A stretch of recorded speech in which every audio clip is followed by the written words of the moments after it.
It is 3 in the morning. The room is dark. The world outside is quiet, but inside your mind, a storm is raging. Thoughts flicker like strobe lights, illuminating worries about yesterday, anxieties about tomorrow, conversations replayed, and futures imagined. There is a weight on your chest, a quiet hum of restlessness that sleep cannot touch. In the darkness, you reach for the small, glowing rectangle on your nightstand. The blue light floods your vision, a portal to a world of curated perfection, of breaking news that breaks the spirit, of emails that demand an answer even in the dead of night. You scroll and scroll and scroll, searching for something to quiet the noise inside, but you only find more noise from the outside. This experience, this sleepless pilgrimage through digital ghosts, is not just a personal failure to rest. It is a symptom of our time, a shared secret of the modern age. We live in a state of perpetual noise, a world that never truly goes quiet. And in turn, our minds have forgotten how. We are caught in a relentless current, pushed to become more, to achieve more, to want more, to be more than we are. Anxiety is no longer a fleeting guest, but a constant companion, the background music to our days. We have become experts at distraction, masters of filling every spare moment with a podcast, a video, a thought, anything, to avoid the vast expanse of silence. We run from the quiet because we are afraid of who or what we might find there. We fear that if the endless chatter stops, we will be left alone with an unbearable emptiness. But what if that fear is based on a misunderstanding? What if silence is not a void to be feared, but a space to be explored? What if the path out of the chaos is not through another door of distraction, but by gently turning the handle to the door within? What if the answers we seek are not found in adding more to our lives, but in softly taking away the things that obscure our vision? More than 2.5 millennia ago, a man, just a man, sat beneath a tree and did just that. He looked inward and he found a way. This is not a story that asks for your belief, nor a call to a new religion. It is simply an invitation to explore an ancient, practical wisdom, a set of tools for the mind that may help us navigate the beautiful, chaotic, and often overwhelming journey of being human. It is an invitation to find the silence and to discover the profound truth that waits for us within it. To begin this journey, we must start where we are, not where we wish to be or where we think we should be, but right here in the midst of our own life, with its intricate tapestry of joys, sorrows, and the vast, often unnoticed spaces in between. Let us ask a simple question, but one we rarely allow ourselves to answer with complete honesty. Right now, in this moment, are you truly at peace? Perhaps the surface of your life appears calm, the job is stable, the family is healthy, the bills are paid. And yet, is there not a subtle, underlying current of something else? A quiet disquiet, a low-grade hum of anxiety that persists, even on a sunny day, a feeling of striving, of pushing, of reaching for a future contentment that never quite arrives.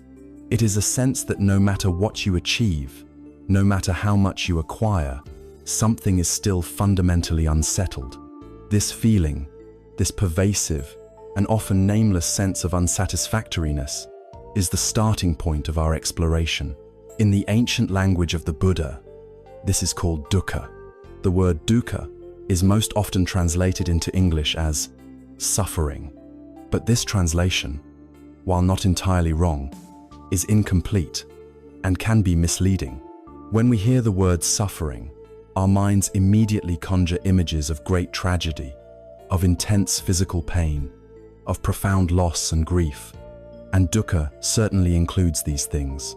But to limit it to only these dramatic events is to miss its most profound and practical meaning for our daily lives. The Buddha's first great teaching, the first noble truth, was the truth of dukkha. This was not a pessimistic declaration that life is nothing but misery. It was not a judgment. It was a diagnosis. It was the compassionate, clear-eyed observation of a physician looking at the human condition and saying, "I see the disease. I see the friction. Let us first understand the nature of this ache before we can hope to heal it. So let us put aside the heavy cloak of the word suffering and instead think of dukkha as a fundamental friction, a subtle vibration of being not quite right that runs through our existence." The ancient texts describe dukkha in 3 distinct layers, each one more subtle than the last. The first is dukkha, which is the suffering of pain itself. This is the dukkha we all know. It is the headache that throbs behind your eyes, the sharp pang of grief when you lose someone you love, the sting of failure, the anxiety of a looming deadline. It is the overt, undeniable pain of life's cuts and bruises. There is no mystery to this form of dukkha. It is plain, it is painful, and it is a part of being alive. The second layer is called viparinama dukkha, which can be translated as the suffering of change. This is a far more subtle and insidious form of dissatisfaction. It is the pain that arises from the fact that pleasant things do not last. Think of the most wonderful vacation you've ever had. The joy was real, the beauty was real, but woven into the very fabric of that joy was the quiet knowledge that it would end. The final day arrives, and a sadness tinges the last sunset. This is viparinama dukkha. It is the bittersweet taste of a perfect moment passing.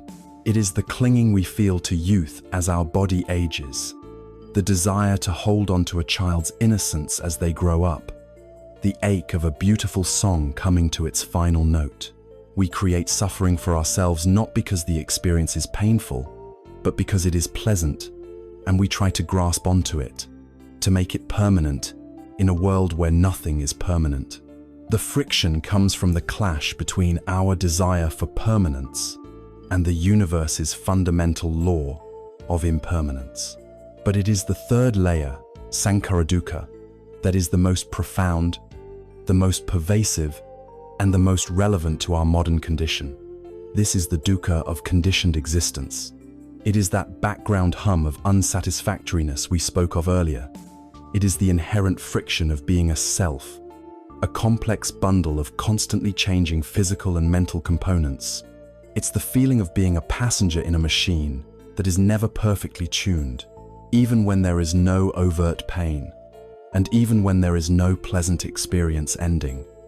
There can still be this deep-seated sense of incompleteness. It is the existential pebble in the shoe, the low-level static on the radio of our minds that we have become so accustomed to, we barely notice it's there. This is the unseen noise of modern life. We are living in a golden age of sankhara dukkha. Consider the pressure of being always on. Your phone buzzes and your nervous system fires. An email from your boss at 10 at night brings the office into your bedroom. Your mind is never allowed to truly settle because it is tethered by 1,000 invisible threads to a global network of demands, opinions, and emergencies. This constant state of low-grade alert, this fragmentation of our attention, is dukkha. Consider the phenomenon of social media, a curated museum of other people's happiness. We scroll through highlight reels, comparing our own messy, complex, behind-the-scenes reality to the perfectly filtered, publicly presented successes of others. This creates a perpetual gap between our life as it is and a fantasy life we think we should be living. That gap, that feeling of lack and comparison, is dukkha. Think of the prison of modern perfectionism, the pressure to have the perfect career, the perfect body, the perfect relationship, the perfect children, all while appearing effortless. This striving for an unattainable ideal, is a source of immense and constant friction. It is a game we are designed to lose, and the quiet shame of that perceived loss is dukkha. And consider the core promise of our consumer culture, that happiness can be purchased. A new car, a new phone, a new piece of clothing. We chase the promise, we work for the acquisition, we experience a fleeting moment of pleasure, and then, inevitably, it fades. The object fails to deliver the lasting contentment it advertised, and so the cycle begins again. This endless, thirsty loop of wanting, getting, and wanting again is the very engine of sankhara dukkha. To illustrate how we amplify our own unease, the Buddha told a simple, powerful story. He asked, if a person is struck by an arrow, is it painful? The answer, of course, is yes. This, the Buddha said, is the first arrow. It is the unavoidable pain of life itself. Sickness, loss, accidents, criticism, disappointment. These things happen. They are part of the landscape of human existence. No amount of meditation or wisdom can make you entirely immune to the first arrow. But then, the Buddha continued, what if that person, after being struck, begins to brood and obsess? They think, why me? This is terrible. I can't believe this happened. My life is ruined. This will never get better. They generate fear, self-pity, and anger. This, the Buddha said, is like being struck by a second arrow. This second arrow is not fired by the world. It is fired by our own mind. The first arrow is the raw sensation of pain. The second arrow is the story we tell ourselves about the pain. Getting a critical comment from your boss is the first arrow. The initial sting is real, but spending the entire night replaying the conversation, convincing yourself you're going to be fired, questioning your self-worth, and snapping at your family because of it, that is the second, third, and fourth arrow. The initial event is a fleeting moment. The suffering, the dukkha, comes from the narrative we build around it. A narrative dipped in the poisons of our own fear and insecurity. The practice of wisdom is not about learning to dodge all the first arrows of life, for that is impossible. It is about learning not to shoot the second arrow at ourselves. It is about learning to feel the sting of the first arrow without adding the poison of the second. And so, to recognize dukkha is not to surrender to pessimism. It is the opposite. It is an act of profound courage and radical self-compassion. It is the moment a physician correctly identifies the illness. It is the first, essential step toward true healing.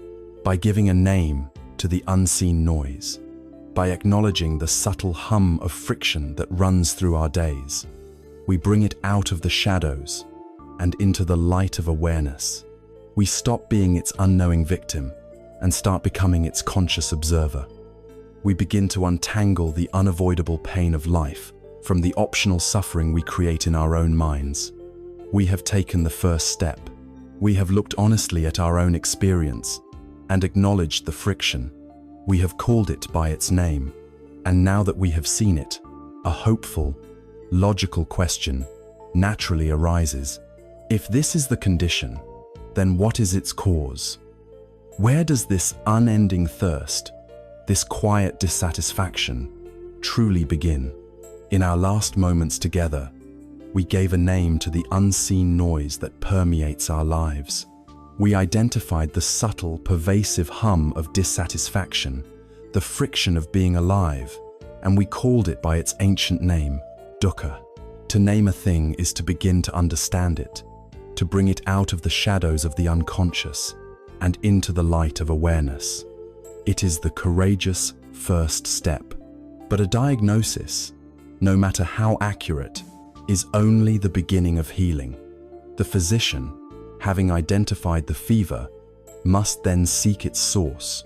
And so we arrive at the second great exploration on this path. the question that naturally follows the first. If this dukkha, this fundamental unsatisfactoriness, is the condition, then what is its cause? Where does the noise truly come from? The answer offered by the Buddha is at once simple and profoundly deep. The origin of our disease, he said, is a fundamental thirst, a deep and restless craving. In the Pali language, this is tanha. Tanha is the engine of our discontent. It is the unquenchable thirst that keeps us running, striving, reaching, and pushing away. It is the constant internal lean, either towards something we want or away from something we don't. It is the source of the second arrow. To truly understand this engine, we must look at its three primary cylinders, the three distinct ways this thirst manifests in our minds. The first, and most obvious, is kama tanha, the craving for sense pleasures. This is the thirst for anything that gratifies our senses.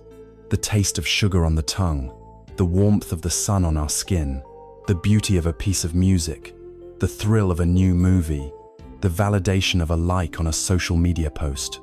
It is the relentless pursuit of pleasant sights, sounds, smells, tastes, and textures. It is also the craving for pleasant mental objects, like interesting ideas or happy memories. Our modern world is a grand temple dedicated to the worship of kama tanha. The entire edifice of advertising exists for no other reason than to create and amplify this thirst within us, to convince us that our happiness is just one purchase away. The problem, the ancient wisdom suggests, is not with pleasure itself. Pleasure is a natural part of life. The problem is the thirsting for it, the dependence on it for our well-being. When we rely on fleeting external stimuli for our happiness, we sentence ourselves to a life of constant seeking, because the nature of sensory pleasure is that it is temporary. The delicious taste of the meal fades. The song ends. The praise is forgotten. And once it fades, the thirst returns, often stronger than before, demanding its next fix. This is the exhausting cycle of the hungry ghost, with a mouth as small as a needle's eye and a stomach as vast as a cavern, never able to be filled. The second form of this thirst is more subtle, more deeply embedded in our sense of self. It is bhava tanha, the craving for becoming, the craving for existence. This is the deep, driving need to be someone, to solidify and perpetuate an identity. It is the engine of ambition, the desire to become successful, to become wealthy, to become respected, to become loved, to become enlightened. It is the endless, forward-propelling project of me. We construct an identity, a story about ourselves. I am a successful lawyer. I am a loving mother. I am a spiritual person. And then we spend our lives trying to shore up this identity, seeking evidence that confirms it and recoiling from anything that contradicts it. This is the source of our deepest anxieties. The fear of failure is the fear of our successful identity crumbling. The pain of rejection is the pain of our loved identity being threatened. Bhavatana is the reason we are so invested in the future, always leaning towards the next goal, the next achievement, the next milestone that we believe will finally cement our sense of self and bring us lasting peace. Yet, because the self is not a fixed thing, but a fluid process, this project can never be completed. It is the desire to build a permanent sandcastle on the shore of an ever-changing sea. The third form is the shadow of the second. It is vibhavatanha, the craving for non-existence or annihilation. This is the intense desire to get rid of something unpleasant. It is the powerful push away from reality as it is. When you have a painful headache, the intense wish for the pain to stop that. is vibhavatana. When you are stuck in traffic, the anger and frustration you feel is a form of vibhavatanha. It is the craving for this unpleasant situation to be annihilated. When a difficult emotion arises, like sadness, fear, or shame, our immediate instinct is often to suppress it, to distract ourselves, to numb it. This aversion, this pushing away, is a craving as powerful as the craving for pleasure. We want to annihilate the unpleasant feeling, the difficult person, the uncomfortable truth. It is the thirst for a different reality, a reality free from the things that challenge us. But by constantly pushing away the unpleasant, we never learn to be with it, to understand it, and to let it pass naturally. We exhaust ourselves in a constant battle against the tides of our own experience, a battle that can never be won. These three, thirst, the pull towards pleasure, the drive to become, and the push against pain, are the roots of dukkha. And our modern world often acts as a vast, echoing greenhouse, creating the perfect conditions for these roots to grow deep and strong. Kama Tana is fueled by a consumer culture that promises fulfillment in every product. Bhavatana is supercharged by a hustle culture and social media landscape that demand we perform our identity for constant validation. And Vibhavatanya is encouraged by a society that offers a million escapes from discomfort, teaching us that any form of pain is a problem to be eliminated, rather than a message to be understood. When this thirst, this tana, becomes a fixed habit, it evolves into something even more powerful, upadana, which means clinging or attachment. If tana is the initial impulse of thirst, upadana is the act of grabbing the glass with both hands and refusing to let go. It is when our cravings harden into rigid beliefs and identities. It's the difference between having an opinion and clinging to it so tightly that any challenge to your opinion feels like a personal attack. It's the difference between wanting to be a good person and clinging to the image of yourself as a good person, which then causes unbearable shame when you inevitably make a mistake. The ultimate upadana is the clinging to the 5 skandhas body, feelings, perceptions, mental formations, and consciousnesses, a solid, permanent, independent me. This clinging is the fuel that keeps the fire of dukkha blazing. There is a classic story from the East that perfectly illustrates how this clinging becomes a trap. It is the story of the monkey trap. A hunter will take a coconut or a gourd and drill a hole in it just large enough for a monkey's open hand to pass through. Inside the coconut, the hunter places a sweet rice cake or some nuts, something the monkey desires. He then secures the coconut to the base of a tree and waits. Soon, a monkey comes along, smells the treat, and slips its open hand into the hole. It grasps the bait, making a fist around its prize, and then it tries to pull its hand out. But the hole that was large enough for an open hand is too small for a clenched fist. The monkey is stuck. It pulls and shrieks. It thrashes and struggles, growing more and more frantic. The hunter can approach at a leisurely pace. The monkey sees him coming, is terrified, and pulls even harder, its knuckles white, its fist locked around the prize. It is trapped, not by bars or a cage, but by its own clenched fist. The key to its freedom is right there, in its own hand. All it has to do is let go of the bait. If it would simply open its hand, it could slip it out and scamper up the tree to safety. But its craving, its tanha, and its clinging, its upadana, are so strong that it cannot release its prize, even when its very life is at stake. We are, so often, that monkey. The bait is the object of our craving, a job, a relationship, a belief about ourselves, a resentment we refuse to release, a pleasure we can't live without. Our mind clenches around it, and we find ourselves stuck, unable to move, bound by the very thing we desire. We struggle, we suffer, we wonder why we are so trapped, all while holding the key to our own freedom in our own hand. The path to liberation is not about finding a way to get the bait out of the trap. It is about the wisdom to simply open our hand. So now we see the noise, the friction, the dukkha of our lives is not some arbitrary punishment from an unjust universe. It is not random. It is a direct and predictable result of a cause we can now understand. It is the sound of this relentless, threefold thirst and the clinging that it births. This realization is the opposite of despair. It is the dawn of a profound and rational hope. For any problem that has a cause can also have a cessation. If we can understand what creates the fire, we can also understand how to stop adding fuel to it. And this points us toward a breathtaking possibility.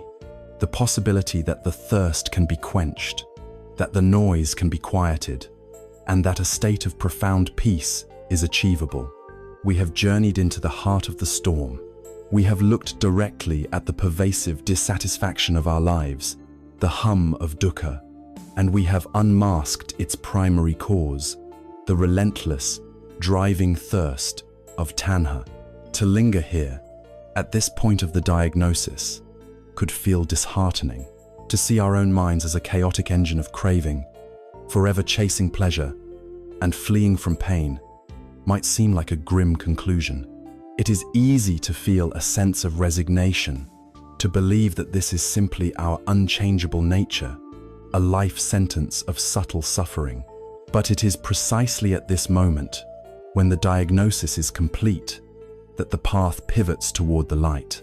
The physician, having explained the illness and its origins with sober clarity, now offers the most important news of all. The physician looks at us with deep compassion and says, "The good news is, this condition is treatable. There is a cure." This is the promise of the third noble truth. It is the radical, life-altering proposition that there can be a cessation of the noise. There is an end to suffering. This cessation, this ultimate peace, is known by a name that is famous, yet widely misunderstood. The name is nirvana. In the West, the word nirvana has been co-opted to mean many things: a state of blissed-out happiness, the name of a rock band, a kind of heavenly paradise. But to truly grasp its meaning, we must return to its root. The word in the ancient Pali language is nibbana, and it literally means to extinguish or to blow out. This immediately begs the question, what is being extinguished? Is it our life, our personality, our consciousness? The answer is beautifully precise. What is extinguished are the three fires that fuel all of our suffering. The fire of greed, of grasping, of endless wanting.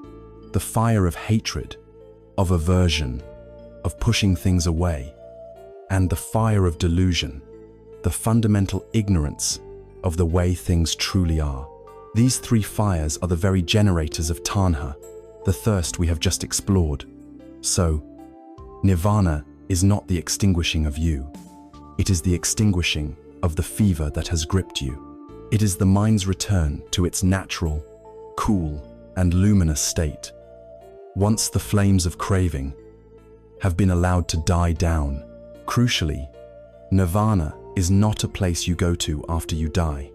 It is not a reward for a life well lived, a celestial heaven reserved for the worthy. It is a state of being, a psychological reality that can be touched, experienced, and even abided in, right here and now, in this very life. It is the peace that is revealed when the clouds of our mental afflictions part. It is the silence that was always there, underneath the noise. It is the profound and unshakable freedom that comes from no longer being jerked around by the puppet strings of our own desires and aversions. It is not something we must build, but something we uncover. It is our birthright. To truly understand what nirvana is, it is perhaps more helpful to first clarify what it is not. Our minds, conditioned by Western concepts of salvation and paradise, tend to project many mistaken ideas onto it. The first misconception is that nirvana is a kind of heaven. Heaven is imagined as a location, a beautiful garden, or a golden city where we go for an eternal reward. Nirvana has no geography. It cannot be found on any map because it is not external to you. It is the quality of a liberated mind. Moments of it can be experienced anywhere, washing the dishes, sitting in a board meeting, or walking through a crowded street. Any moment when the mind is free from the grip of wanting, free from the push of aversion, and resting in clear, open awareness, is a taste of nirvana. It is a portable peace, an inner refuge, not an outer destination. The second, and perhaps most fearful, misconception is that nirvana means annihilation, a complete snuffing out of the self. We hear the word extinguish, and we imagine a void, a nothingness.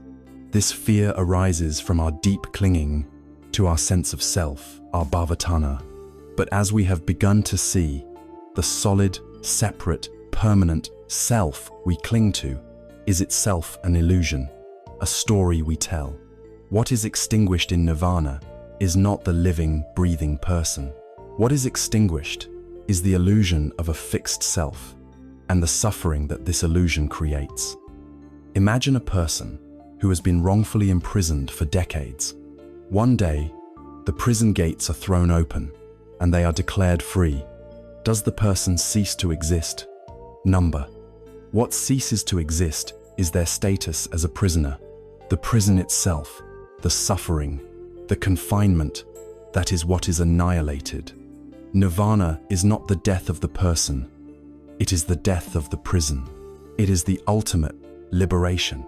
The third common misconception is that nirvana is a state of passionless indifference, a kind of emotionless, zombie-like existence. We imagine a person so serene they are practically catatonic, unable to laugh or cry. This could not be further from the truth. In the ancient texts, nirvana is described as the highest happiness, paramam sukham. It is a deep and abiding joy, a profound sense of well-being that is not fragile or dependent on external circumstances. It is the happiness of wanting nothing. Think of the difference. The frantic, fleeting pleasure of getting a promotion is dependent on the promotion. The quiet, deep joy of a mind at peace with itself is dependent on nothing. It is unconditional. A person who has touched this state can still experience the full range of human emotions. They can feel joy at a child's laughter. They can feel love for their friends and family. They can feel a profound sadness and compassion for the suffering of the world. In fact, their capacity for love and compassion is immensely magnified because it is no longer distorted by selfish attachment and fear.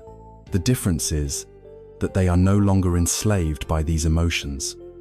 They can let them arise, experience them fully, and let them pass without shooting the second arrow of clinging or aversion. They are the master of their inner house, not its servant. There is a simple, powerful image used to describe this process. Imagine a single candle flame, burning steadily in a dark room. The flame is alive. It flickers and dances. It consumes the fuel of the wax and the wick. It radiates heat and light. This burning flame is like our mind caught in the grip of dukkha, constantly consuming the fuel of tanha, burning with the heat of craving, aversion, and anxiety. Now, imagine a gentle puff of air, and the flame goes out, The question the Buddha posed was this: where did the flame go? Did it go north or south, or east or west? The question itself is flawed. The flame did not go anywhere. It simply ceased to exist because the conditions that supported its existence, the fuel, the heat, the oxygen air, no longer present in the right combination. The flame has not been destroyed and sent to some empty void. It has simply transitioned from a state of burning agitation to a state of cool tranquility. The candle remains. It is not destroyed. It is simply at peace. In this analogy, the mind is the candle. Our suffering, dukkha, is the burning flame. Our craving, tanha, is the wax and wick that fuel it. Nirvana is the cool, peaceful, unagitated state of the candle after the flame has been extinguished. The mind is not gone. It is simply no longer on fire. It has returned to its natural state of clarity and calm. The third noble truth, therefore, is the great pivot of this entire spiritual journey. It tells us that our suffering is not an inescapable fate. It tells us that a state of profound peace, freedom, and unshakable happiness is a tangible, achievable reality. This is not a matter of blind faith. It is a hypothesis that can be tested and verified in the laboratory of our own experience. This realization changes everything. Our practice is no longer just an attempt to cope with stress or to feel a little bit better. It becomes a direct and purposeful path toward the highest possible freedom. We are no longer simply running away from the fire of our suffering. We are now moving toward the cool, clear water of liberation. And so, this radiant possibility gives rise to the most urgent and practical question of all. If this state of cessation is real, if this nirvana is possible, then how do we reach it? What is the map that guides us from the shore of suffering to the shore of peace? What are the actual, tangible steps we can take in this life, today, to walk the path from the fire to the coolness? We stand at a place of profound hope. We have journeyed through the landscape of our own unease, dukkha, and we have followed the tracks back to their source, the pervasive thirst of tanha. Then, like a traveler cresting a high ridge after a long climb, we have seen a glimpse of our destination on the horizon. Possibility of peace, the cessation of the noise, the cool tranquility of nirvana. The sight of it is inspiring, but it is also daunting. It is a shore on the other side of a great river. And so, the most human and practical question arises in our hearts. How? How do we get from here to there? How do we cross this river? It is in answer to this question that the Buddha laid out the fourth and final noble truth. He did not offer a dogma to be believed or a prayer to be recited. He offered a map. He offered a practical, comprehensive, step-by-step guide for the journey. This map is called the Noble Eightfold Path. When we hear the word path, especially one with 8 components, we tend to think of a linear sequence, a series of steps to be completed, one after the other. But this is not the nature of the Noble Eightfold Path. It is less like a set of stairs, and more like 8 interwoven strands that, together, form a single, unbreakable rope that can pull us to the other shore.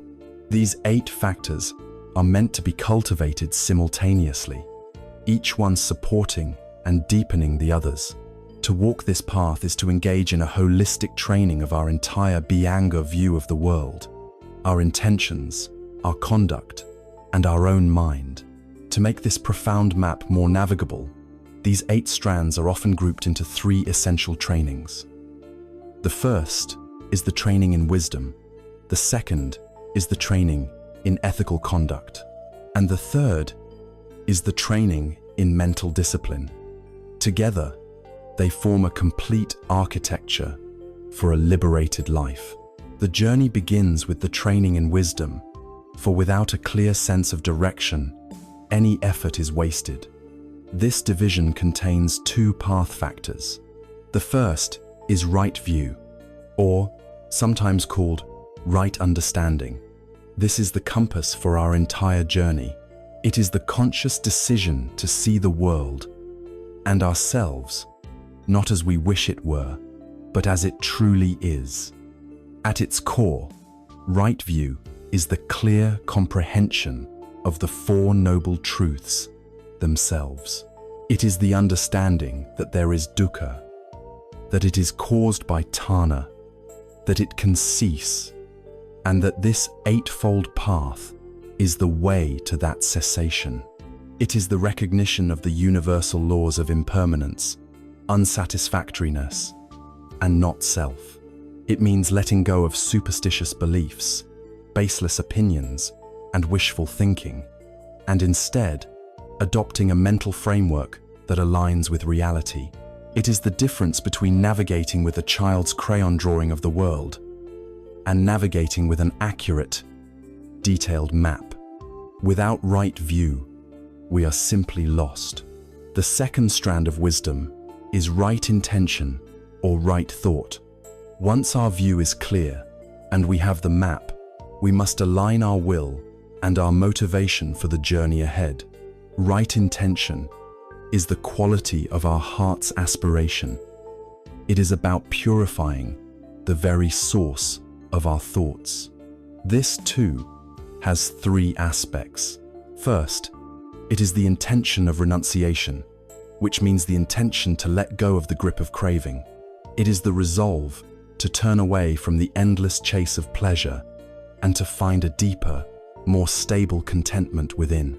Second, it is the intention of loving kindness, the active cultivation of goodwill towards all beings, without exception. It is the sincere wish for the happiness and well-being of others, which acts as a powerful antidote to the poison of ill will. Third, it is the intention of harmlessness, or compassion. This is the resolve to not cause harm to any living creature, to act from a place of deep empathy for the suffering of all. Right intention ensures that our spiritual journey is not a selfish pursuit of our own peace, but a journey that uplifts both ourselves and the world around us. With a clear view and a pure intention, we can now turn to the training in ethical conduct. This is the foundation upon which the entire structure of inner peace is built. It is impossible to cultivate a calm and concentrated mind if our conscience is agitated by guilt and remorse over our actions.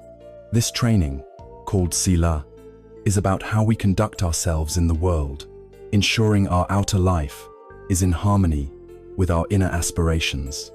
It consists of three path factors. The first is right speech. This asks us to be mindful of the incredible power of our words. It means abstaining from lying, from divisive speech that sets people against each other, from harsh or abusive speech that causes pain, and from idle chatter that clutters the mind and wastes time.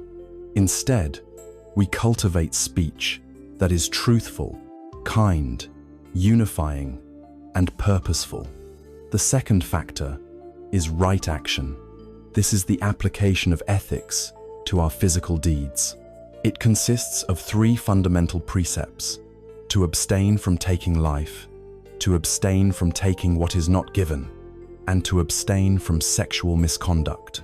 At its heart, it is a deep commitment to the principle of non-harming, to moving through the world with a gentle footprint. The third factor is right livelihood. This extends our ethical commitment into our professional lives. It means we should earn our living in a way that does not cause harm or suffering to others. This traditionally includes avoiding professions based on weapons, poisons, intoxicants, or exploitation. In a modern context, it is a call to examine the impact of our work, and to find a way to contribute to the world that aligns with our deepest values, bringing a profound sense of integrity and peace. Finally, having clarified our view, purified our intention, and grounded ourselves in ethical conduct, we arrive at the heart of the inner transformation, the training in mental discipline, or samadhi. This is where we work directly with the mind itself. This training has three components. The first is right effort. This is not a forceful, white-knuckled striving, but a balanced and joyful energy. It is the work of a skillful gardener of the mind. This effort is fourfold. The effort to prevent unwholesome, negative states from arising. The effort to abandon them if they have already arisen. The effort to cultivate wholesome, positive states that have not yet arisen. And the effort to maintain and perfect those positive states that are already present. It is a continuous, gentle process of weeding and watering our own inner garden. The next factor is the one we will explore most deeply: right mindfulness. This is the cornerstone of the entire meditative practice. It is the capacity to pay attention to the present moment, clearly and without judgment. It is the practice of observing our body, our feelings, our thoughts, and the world around us as they are, without getting lost in the stories we tell about them. It is the anchor that brings the wandering mind home to the here and now. The final path factor is right concentration. This is the fruit of all the other 7 factors working in harmony. When the mind is guided by wisdom, grounded in ethics, and stabilized by effort and mindfulness, it naturally becomes calm, unified, and concentrated. This is the state where deep insight, or vipassana, can arise, illuminating the true nature of reality and cutting through the roots of ignorance once and for all. To understand the relationship between this profound path and the destination of nirvana, the Buddha offered a simple, brilliant parable. He told of a man who arrived at the bank of a vast and dangerous river. The near shore was perilous, fraught with dangers. The far shore was safe, secure, and peaceful. But there was no bridge to cross, and no ferry to take him. So, the man, being resourceful, gathered reeds, sticks, branches, and vines. With his own effort, he bound them together and constructed a simple raft. Then, relying on the raft and paddling with his hands and feet, he safely made his way across the treacherous waters to the far shore.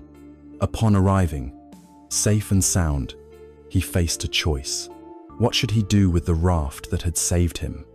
Should he, out of a sense of gratitude and attachment, hoist it upon his shoulders and carry it with him on his journey across the land? No, the Buddha said, that would be foolish. The raft had served its purpose brilliantly, but to carry it further would only be a heavy burden. The wise man would simply beach the raft, thank it for its service, and continue his journey on foot, unencumbered. In this parable, the near shore is our current life in samsara, the realm of dukkha. The far shore is nirvana. The dangerous river is the flood of our cravings and afflictions. And the raft, built from the simple materials at hand, is the noble eightfold path. The teachings are a pragmatic tool. They are not meant to be clung to as a dogma or worshipped as an idol. They are meant to be used, practically and skillfully, to carry us across the river to freedom. Once we have arrived, we can even let go of the path itself. The Noble Eightfold Path, therefore, is not a set of beliefs. It is a call to action. It is a complete design for living, a curriculum for the training of the heart and mind. It is an invitation to walk, not just to believe. And this entire, profound, and life-altering journey, with all its 8 beautiful strands, begins with one single, foundational, and radical act. It begins with the simple practice of paying attention. It begins with learning to bring the mind home. We have arrived at the very heart of the path. We have the map in our hands, the Noble Eightfold Path, and we have seen the destination it leads to, the far shore of peace. Now, it is time to take the first and most fundamental step onto the raft itself. This step, this core practice, is right mindfulness. It is the seventh factor on the path, yet it is the foundation of the entire meditative training. It is not something exotic or mystical. It is a fundamental human capacity, a way of paying attention that we all possess, but have perhaps allowed to become dormant. It is the simple, yet radical, act of waking up to our own lives, moment by moment by moment. So, what is mindfulness? The ancient Pali word is sati, and it carries the meaning of to remember or to be aware. It is the practice of remembering, to pay attention to what is happening right now, in this present moment, without judgment. Let us unpack that carefully. Paying attention means directing the focus of our awareness intentionally. In the present moment means noticing what is happening now, not getting lost in memories of the past or fantasies about the future. And the most crucial part, without judgment, means observing our experience with a quality of gentle, impartial curiosity. Mindfulness is like a mirror. A mirror simply reflects whatever comes before it: a smiling face, a crying face, a passing cloud, without judging, without condemning, without clinging. It offers a pure reflection. Similarly, mindfulness allows us to see our thoughts, feelings, and bodily sensations clearly, just as they are, without getting entangled in the stories we usually weave around them. It is equally important to understand what mindfulness is not. It is not an attempt to stop your thoughts or to empty your mind. This is a common and discouraging misconception. The mind produces thoughts as its natural activity, just as the heart beats. To try and force your thoughts to stop is like trying to hold back the ocean with a bucket. It is a frustrating and impossible task. The goal of mindfulness is not to eliminate thoughts, but to change our relationship to them. Instead of being carried away by the river of thought, we learn to sit peacefully on the riverbank and watch the thoughts float by. Mindfulness is not about achieving some special, blissful state. While peace and bliss can be byproducts of the practice, they are not the goal. The goal is simply awareness itself, clear, kind, and present. To cultivate this awareness, we need an anchor, a place to rest our attention, a home base to return to when the mind inevitably wanders. For millennia, the chosen anchor for this practice has been the breath. The breath is the perfect object of meditation for several profound reasons. First, it is always with us. From the moment of our birth to the moment of our death, it is a constant, reliable companion. You don't need any special equipment or location to find your breath. Second, the breath is always in the present moment. You cannot breathe in the past, nor can you breathe in the future. To be aware of your breath is, by definition, to be aware of the now. Third, the breath is generally a neutral object. Unlike a thought about a past hurt or a future worry, the physical sensation of breathing does not usually carry a heavy emotional charge, making it a stable and calming place to rest. Finally, the breath is the bridge between our conscious and unconscious worlds, between our mind and our body. While it happens automatically, we can also control it consciously by simply bringing a gentle awareness to this fundamental rhythm of life. We send a powerful signal to our nervous system. We signal that we are safe, that we are not in a state of emergency, and the body responds by calming down, moving from the fight or flight mode of the sympathetic nervous system to the rest and digest mode of the parasympathetic nervous system. So let us explore how to do this.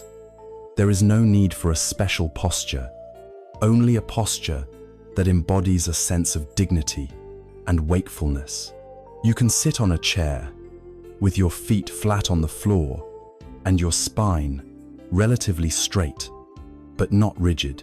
You can sit on a cushion on the floor. You can even lie down, if that is more comfortable, though it is easier to fall asleep this way. Allow your eyes to gently close, or if you prefer, keep them slightly open, with a soft, unfocused gaze toward the floor. First, just bring your awareness into your body. Feel the points of contact, your feet on the floor, your body on the chair. Now, gently bring your attention to the physical sensations of your breath. You don't need to change your breathing in any way. Just allow it to be completely natural. Choose one spot where the sensation is most clear for you. For some, this is the tip of the nostrils, feeling the cool air coming in and the warm air going out. For others, it is the rise and fall of the chest. And for many, it is the gentle expansion and contraction of the abdomen. Choose one spot and let your attention rest there, as if it were a butterfly resting on a flower. Feel the sensation of one in-breath. Feel the sensation of one out-breath. That is all. Now, here is the most important instruction of all. Sooner or later, perhaps after only one breath, your mind will wander. It will be carried away by a thought, a memory, a sound, a plan, a worry. This is not a mistake. This is not a failure. This is not a sign that you are bad at meditation. It is simply the nature of the untrained mind. In fact, this is the moment the practice truly begins. The moment you notice that your mind has wandered, that is a moment of pure mindfulness. In that instant, you have woken up. And what do you do when you wake up? Without any criticism, without any judgment or sigh of frustration, you gently acknowledge where the mind went, thinking or worrying, and then, with the same kindness and patience you would use to guide a lost child back home, you gently escort your attention back to the physical sensations of the breath. This is the practice. It is just this, over and over again. The wandering mind, the moment of realizing it has wandered, and the gentle, kind return to the breath. Each time you do this, you are strengthening the muscle of attention. Each gentle return is a victory for awareness. There is a beautiful teaching story that illustrates this process. The story of taming an ox. In this story, the wild, powerful, untamed ox represents our mind, which runs wildly wherever it pleases, chasing after distractions and fleeing from discomfort. The farmer who wishes to tame the ox represents the meditator. The farmer does not try to beat the ox into submission with a whip. That would only make it more fearful and agitated. Instead, he uses two simple tools. He plants a strong, sturdy post in the ground, and he has a soft but firm rope. The post is the object of our meditation, the breath. The rope is mindfulness. At first, when the farmer ties the ox to the post, the ox struggles violently. It pulls and rears, trying to run in every direction. The farmer does not pull back with equal violence. He simply keeps a steady, patient hold on the rope. When the ox runs, he gently guides it back. He does this again and again and again. Over time, the ox learns that it cannot escape, and it also learns that the post is a safe place. It begins to settle down, and eventually, it lies down peacefully at the foot of the post. In time, the farmer can even remove the rope, for the ox is now tamed, content to stay where it is. Our mind is like this ox. It is not our enemy. It does not need to be conquered. It needs to be gently, patiently, and lovingly tamed.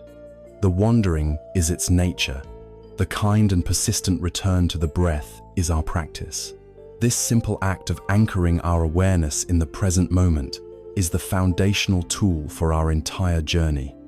It is what allows us to create a space of calm within the storm of our lives. It creates a precious gap between a stimulus and our habitual reaction.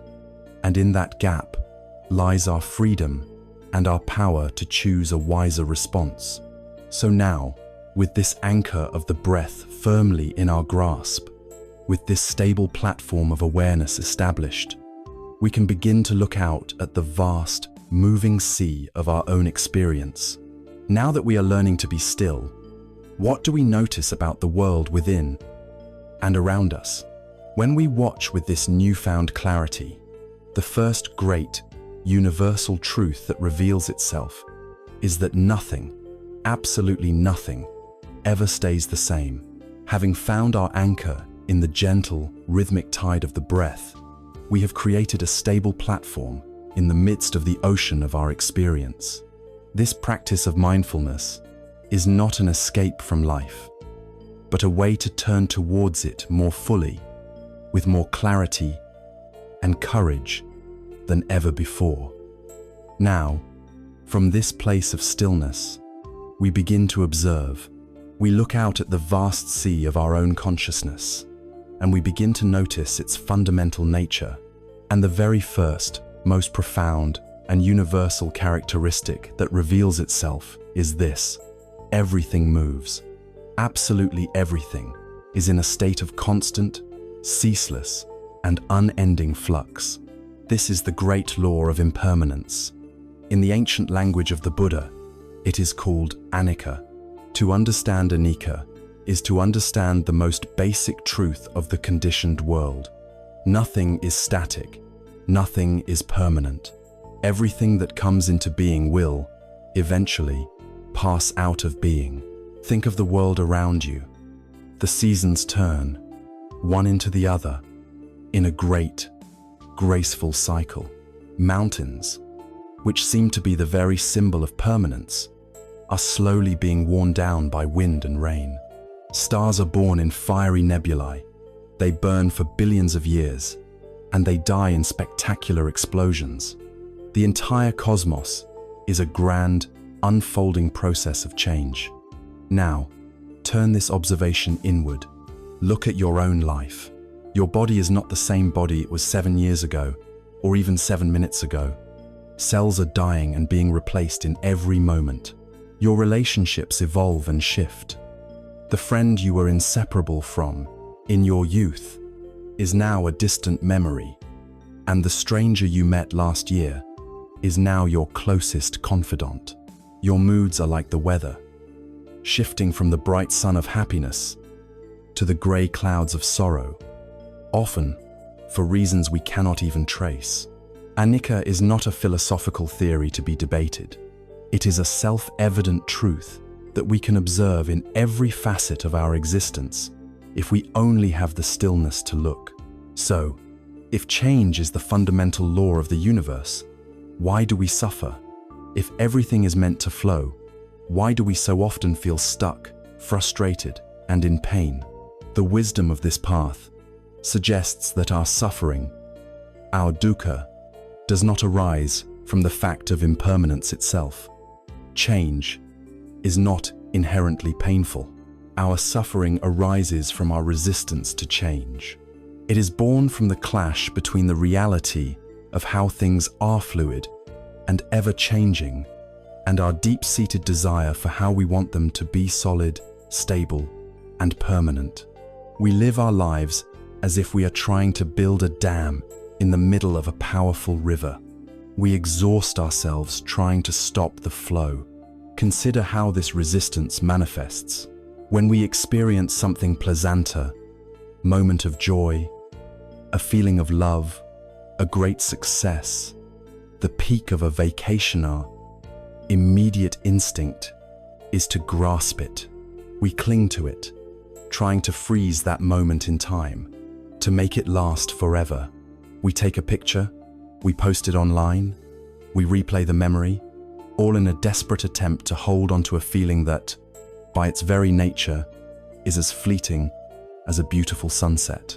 The anxiety and eventual disappointment that come from this clinging is the dukkha we create for ourselves by fighting the law of anicca. On the other side, when we experience something unpleasanter, difficult emotion, like fear or anger, a physical pain, a financial setback, a conflict with another person or instinct, is to push it away. We want it gone. Now. We resist it. We suppress it. We distract ourselves from it. We fight it. But this very act of fighting, of resisting the reality of the unpleasant moment, often gives it more energy, more power over us. We add the second arrow of aversion to the first arrow of the unpleasant experience. We suffer because we refuse to accept that unpleasant states, just like pleasant ones, are impermanent and will eventually change on their own if we allow them to. The practice of mindfulness is the practice of seeing this truth directly, not as an idea, but as a lived reality in the laboratory of our own body and mind. You do not need to look for anicca somewhere out there. It is happening within you, right now. As you sit here, bring your attention to the sensations in your body. Perhaps you feel a warmth in your chest or a tightness in your shoulders. Don't just label it. Feel its texture, its vibration, and watch. Does it stay exactly the same? Or does it shimmer, intensify, soften, move, or perhaps dissolve completely, replaced by another sensation? An itch appears on your cheek. Before you scratch it, just observe it. It feels so solid, so demanding. But if you watch it with patient awareness, you will see it change. It will peak, and it will fade, all by itself. The breath itself is a perfect, miniature lesson in anicca in every moment. An in-breath arises from nothing. It persists for a few seconds, and it ceases, dissolving back into nothing, creating the space for the next breath to arise. Arising, persisting, ceasing. This is the rhythm of all life. Now, turn this same gentle, scientific observation to the flow of your mind. Watch your emotions as if you were watching the weather. A feeling of happiness might arise, like the sun coming out, warming your inner landscape. Enjoy it, feel it fully, but know that you are the sky, not the sun. The sun will eventually set. A cloud of sadness might drift in. Don't fight it. Don't try to push the cloud away. Simply observe it. Notice its shape, its texture, its coolness. Allow it to be there, knowing that, like all clouds, it will eventually drift on by, revealing the clear sky that was always behind it. Do the same with your thoughts. Sit on the bank of the river of your mind and watch them float by.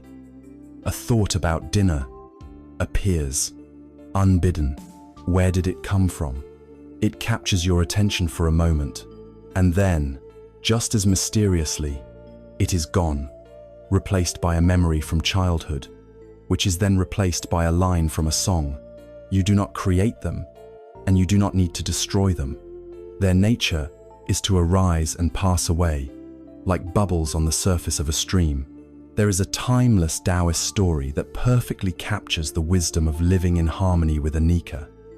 It is the story of a wise old farmer and his horse. One day, the farmer's only horse, which he used to plow his fields, ran away. His neighbors all came to console him, saying, "Oh, what terrible luck." The farmer simply replied, "Maybe." A week later, the horse returned, and it brought with it a herd of 7 wild horses. The neighbors rushed over to congratulate him, exclaiming, "What incredible good luck." The farmer just smiled and said, Maybe, the next day, the farmer's son was trying to tame one of the wild horses when he was thrown off and his leg was badly broken. The neighbors again offered their commiserations. "How awful," they said. "Such bad luck." The farmer replied calmly, "Maybe." A few weeks later, the emperor's army marched into the village, conscripting every able-bodied young man for a war they knew none would return from. The farmer's son, with his broken leg, was the only young man in the village who was spared. The neighbors, overwhelmed with awe, said, "You were right all along. It was the greatest luck of all." The farmer, looking out over his fields, simply said, "Maybe." This farmer was a master of anicca. He understood that reality is too fluid, too complex, and too interconnected for our rigid, premature labels of good and bad. He knew that the event that seems like a disaster today may be the seed of a great blessing tomorrow, and the triumph of today may be the cause of tomorrow's sorrow. By saying, maybe, he was not being passive or pessimistic.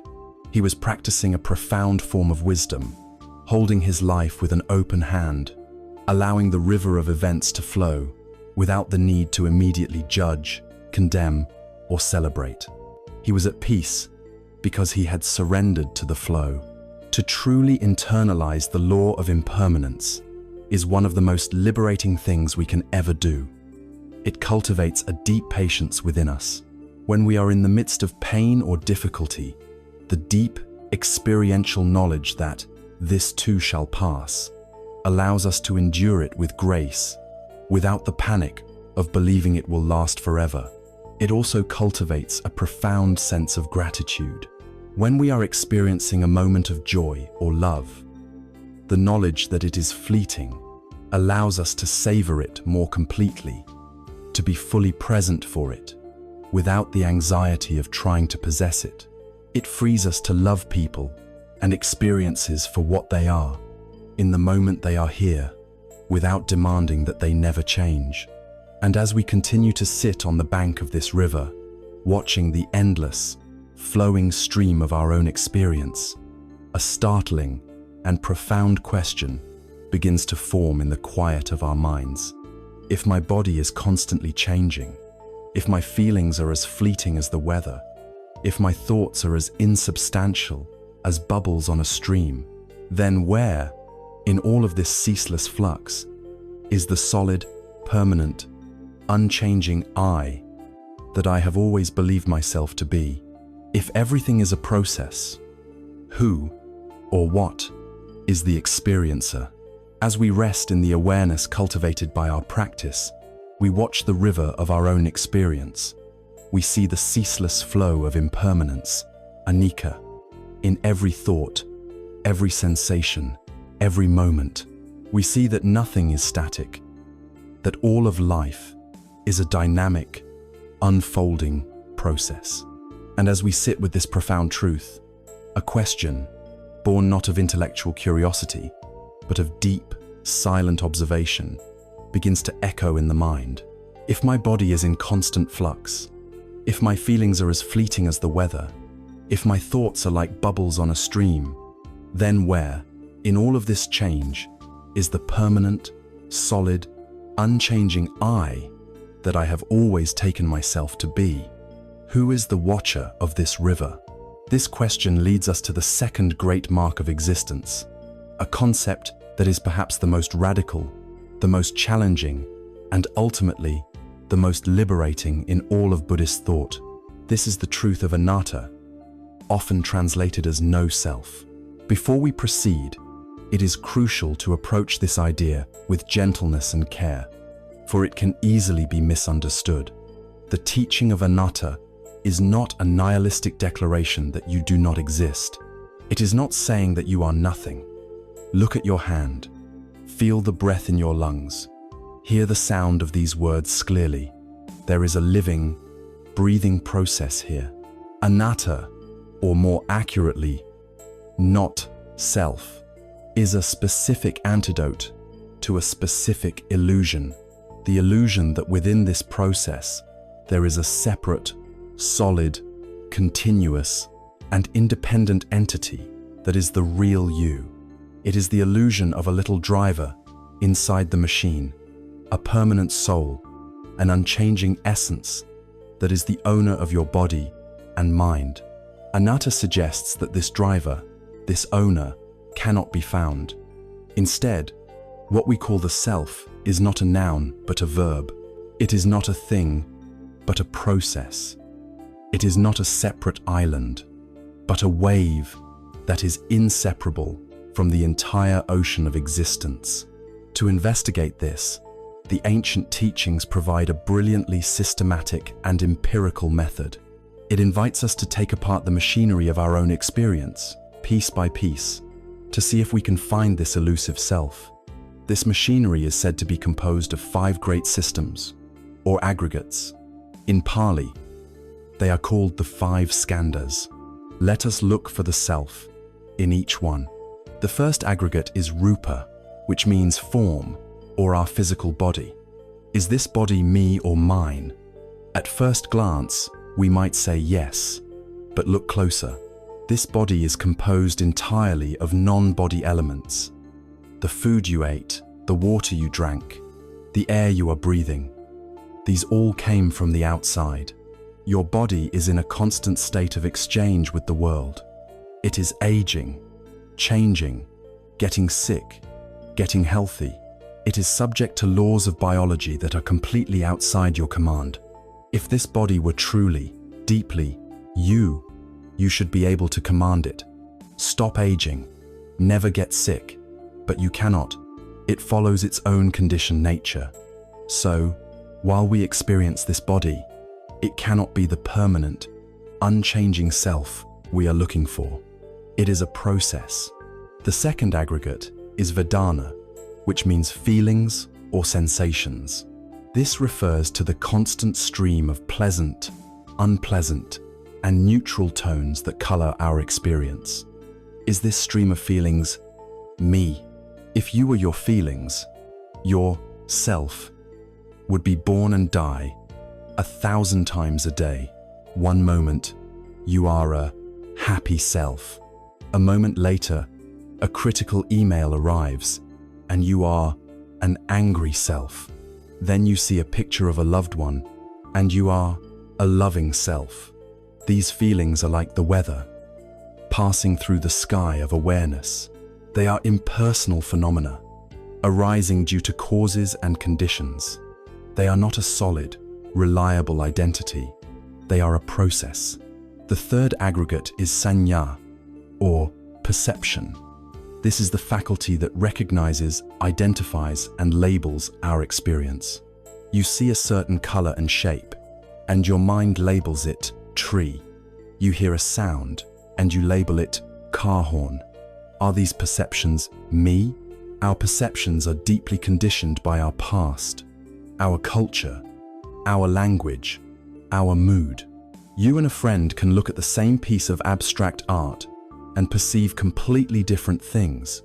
Our perceptions are not a clear window onto reality. They are a colored lens. They are a process of interpretation, not a solid self. The fourth aggregate is sankhara, which means mental formations. This is a broad category that includes all of our thoughts, opinions, beliefs, biases, moods, and intentions. This is the part we most often identify with. I am my thoughts, but let us observe this process with mindfulness. Where do your thoughts come from? Can you predict what your very next thought will be? They seem to arise from nowhere, unbidden. They are often chaotic, contradictory, and nonsensical. If this turbulent, unruly stream of mental activity is the real me, then who is the I that can sit back and observe it with a sense of calm detachment?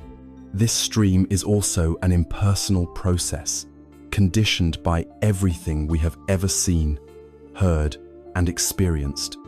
It is not a self The fifth and final aggregate is vijnana, or consciousness. One might think, aha, here it is.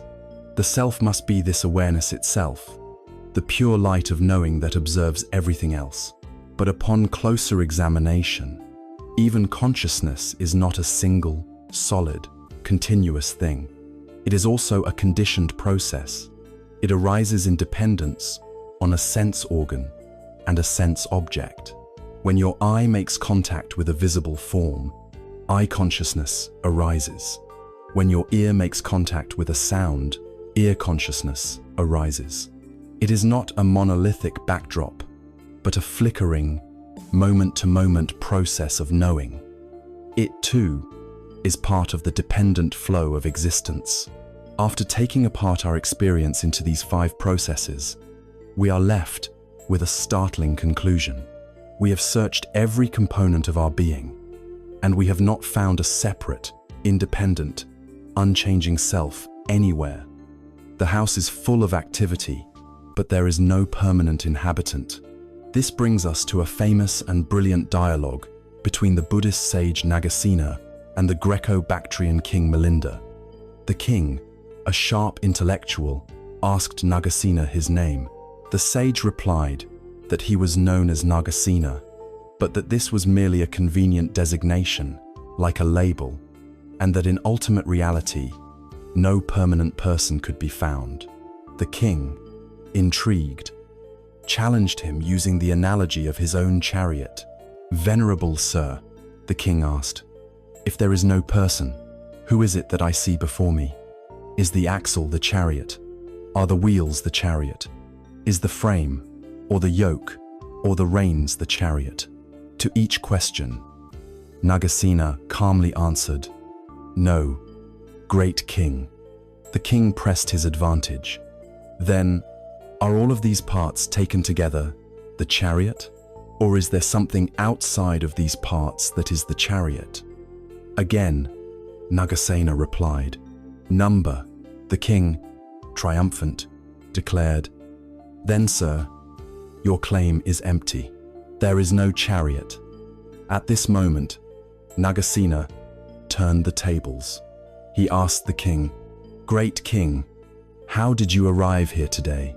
On foot or in a vehicle?" The king replied that he came in a chariot. "You say you came in a chariot?" Nagasena continued. "But what is this chariot? Is it the wheels, the axle, the frame? If it is none of these things individually or collectively, then, great king, where is the chariot you speak of? Are you lying?" The king was humbled, forced to admit that chariot is simply a convenient name, a designation one gives to a collection of parts, assembled in a particular way. It has no separate, independent existence of its own. Nagasena then delivered the final, brilliant point.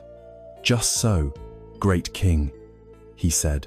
"The words Nagasena, or self, are but a convenient designation.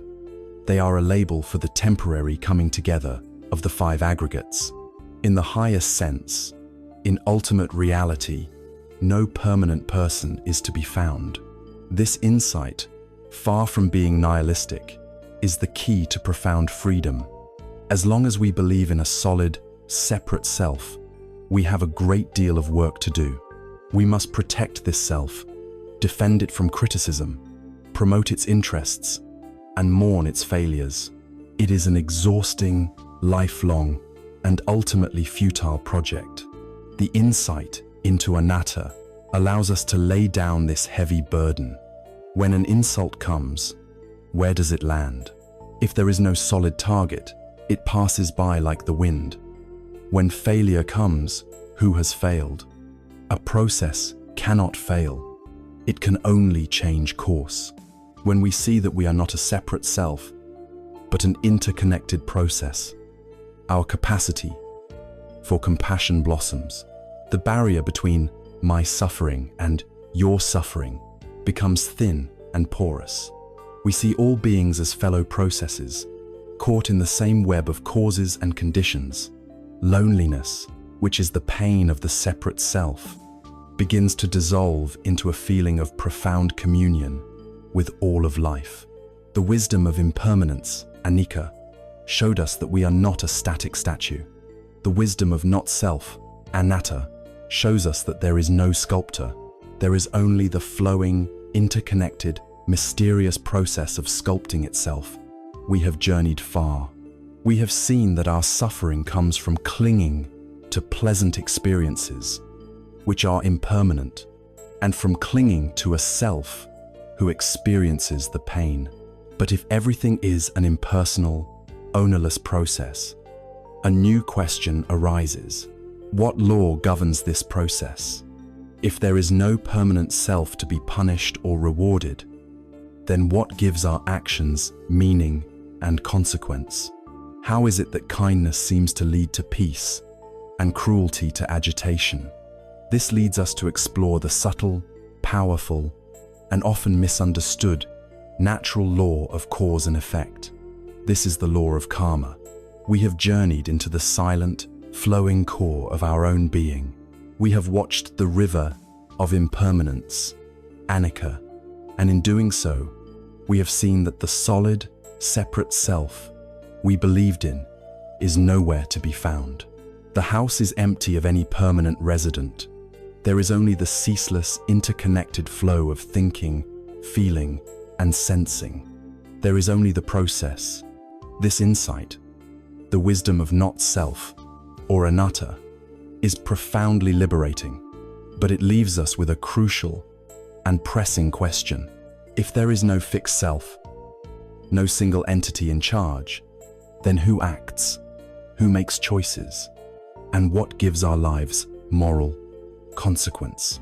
If we are simply a process, what law guides that process, ensuring that kindness leads to peace and cruelty leads to pain? This brings us to one of the most widely known, yet deeply misunderstood, principles of this path, the natural law of karma.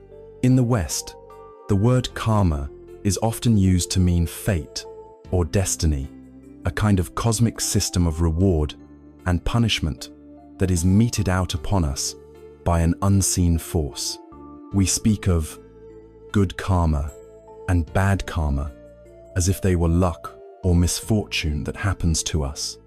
This fatalistic view is the very opposite of the original teaching.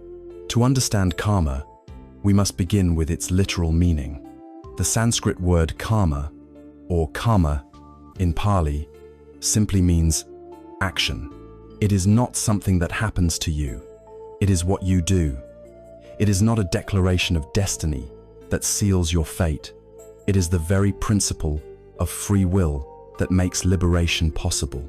It is the law that states that our actions have consequences, and therefore, what we choose to do in this moment matters profoundly. It is the furthest thing from a doctrine of helplessness. It is the ultimate doctrine of self-responsibility and empowerment. The absolute heart of this teaching, the key that unlocks its transformative power, lies in one specific clarification the Buddha made. He said, "It is intention, I tell you, that is karma." Cetana, the Pali word for intention, volition, or purpose, is the seed of the karmic result. The moral and psychological quality of our actions lies not in the external act itself, nor even in its outcome, but in the state of mind, the motivation from which the action springs. Consider this. You are walking through a crowded room and you accidentally bump into someone, knocking their drink to the floor. There is a result, an effect. Now, imagine a different scenario. You see someone you dislike, and with a heart full of malice, you intentionally shove them, knocking their drink to the floor. The external action and result are nearly identical, but the internal action, the intention, is worlds apart. In the first case, the karmic seed is neutral or negligible. In the second, you have planted a potent seed of aggression and ill will within your own mind stream. This is a revolutionary insight.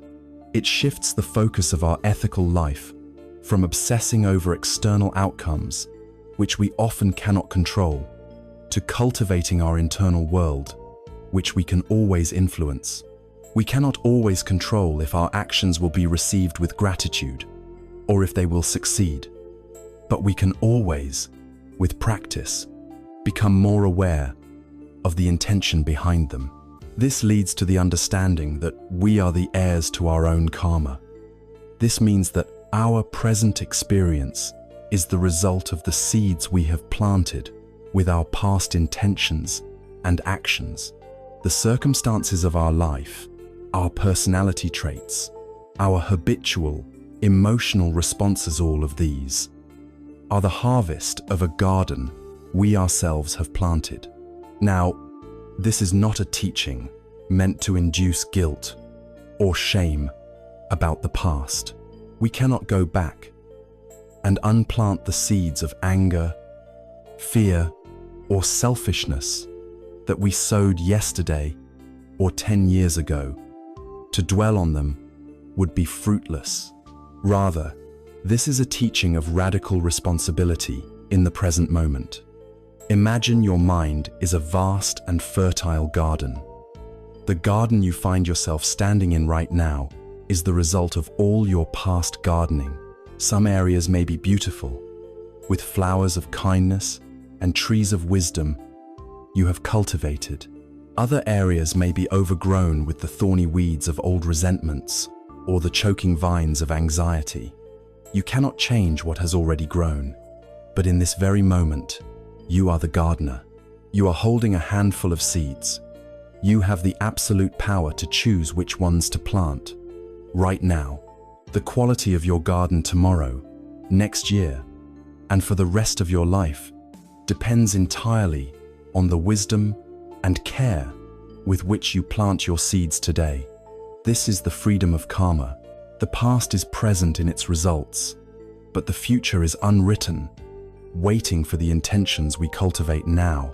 What then determines whether a seed is wholesome or unwholesome? The teachings point to 3 roots of all unwholesome action and 3 roots of all wholesome action. The unwholesome roots are the 3 poisons we have already met. Greed, the mind of craving and grasping. Hatred, the mind of aversion, anger, and ill will. And delusion, the mind of ignorance, confusion, and not seeing things as they are. Any action of thought, word, or deed that springs from these roots a lie, told to get something you want, a harsh word spoken in anger, a prejudiced thought born of confusion plants, a seed that will inevitably ripen into an experience of suffering, agitation, conflict, and inner darkness. They are the seeds of thorns and poison ivy. Conversely, the 3 wholesome roots are their perfect opposites. Non-greed, which manifests as generosity, letting go, and contentment. Non-hatred, which manifests as loving kindness, compassion, and patience.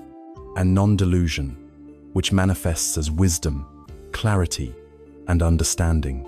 Any action born from these roots, a small, anonymous gift, a moment of deep and patient listening, an insight into your own mind plants, a seed that will ripen into an experience of peace, happiness, connection, and inner light.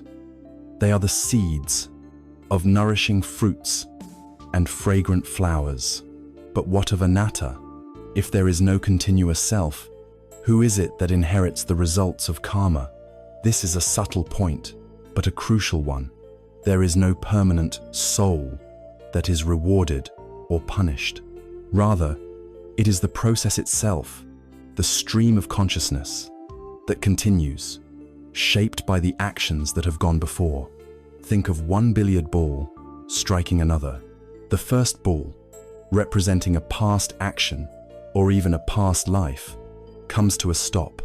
Its unique journey is over, but its energy, its momentum, its precise angle and spin, are all transferred to the second ball, which then continues on a new trajectory, determined entirely by the impact of the first. There is no thing that has passed from the first ball to the second, but there is a perfect, unbroken continuity of cause and effect. In the same way, the karmic energy of our intentional actions conditions the next moment of consciousness, and the next, shaping the flow of our life without requiring a permanent, unchanging self to be the owner of the karma. Therefore, the law of karma, seen through this new lens, is not the iron cage of fate, but the very key to our freedom. It reveals that our happiness and suffering are not random, nor are they imposed upon us from the outside. They are the direct result of the quality of our own heart and mind. We are the architects of our own reality, the sculptors of our own being. Every moment presents us with a choice. Will we plant a seed of anger or a seed of patience? A seed of selfishness or a seed of generosity? A seed of confusion or a seed of clarity? The power is entirely in our hands.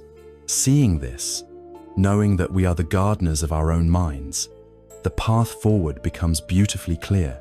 The most practical and effective thing we can do to change our lives for the better is to consciously, deliberately, and consistently plant the most wholesome seeds we can find. But what are the most powerful, most transformative seeds in our possession? What intention, if cultivated with gentle persistence, has the power to turn even the most neglected and thorny patch of our mind into a fragrant, flowering, and peaceful sanctuary? The wisdom of this path points us toward a practice of profound gentleness and radical power, the practice of cultivating an attitude of unconditional, universal friendliness. It points us to the practice of metta, or loving kindness. We have arrived at a place of immense power and responsibility. We have seen that our lives are not governed by a random, external fate, but by the natural law of karmarth, law of intentional action. We are the gardeners of our own minds, and the quality of our experience tomorrow is determined by the seeds of intention we plant today. This is the ultimate empowerment. It places the key to our happiness and freedom squarely in our own hands. The question then becomes luminously clear. What are the most precious, most wholesome, most transformative seeds we can possibly sow? If we wish to cultivate a garden of peace, joy, and connection, what is the single most important flower we should learn to nurture? The wisdom of this path offers a clear and beautiful answer. It is the practice of cultivating a boundless and unconditional friendliness towards all of life. It is the practice of metta bhavana, the development of loving kindness. Metta is a Pali word that is often translated as loving kindness, but its meaning is deeper and broader than that. It is not the sentimental, possessive, or romantic love that we so often see depicted in our culture. It is not a feeling that depends on whether we like someone or whether they are nice to us. Metta is a steady, unconditional, and universal goodwill.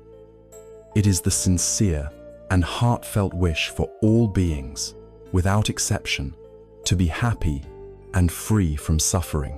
It is a fundamental warmth of heart, a radical friendliness that we can learn to cultivate as a skill. It is not something we either have or don't have.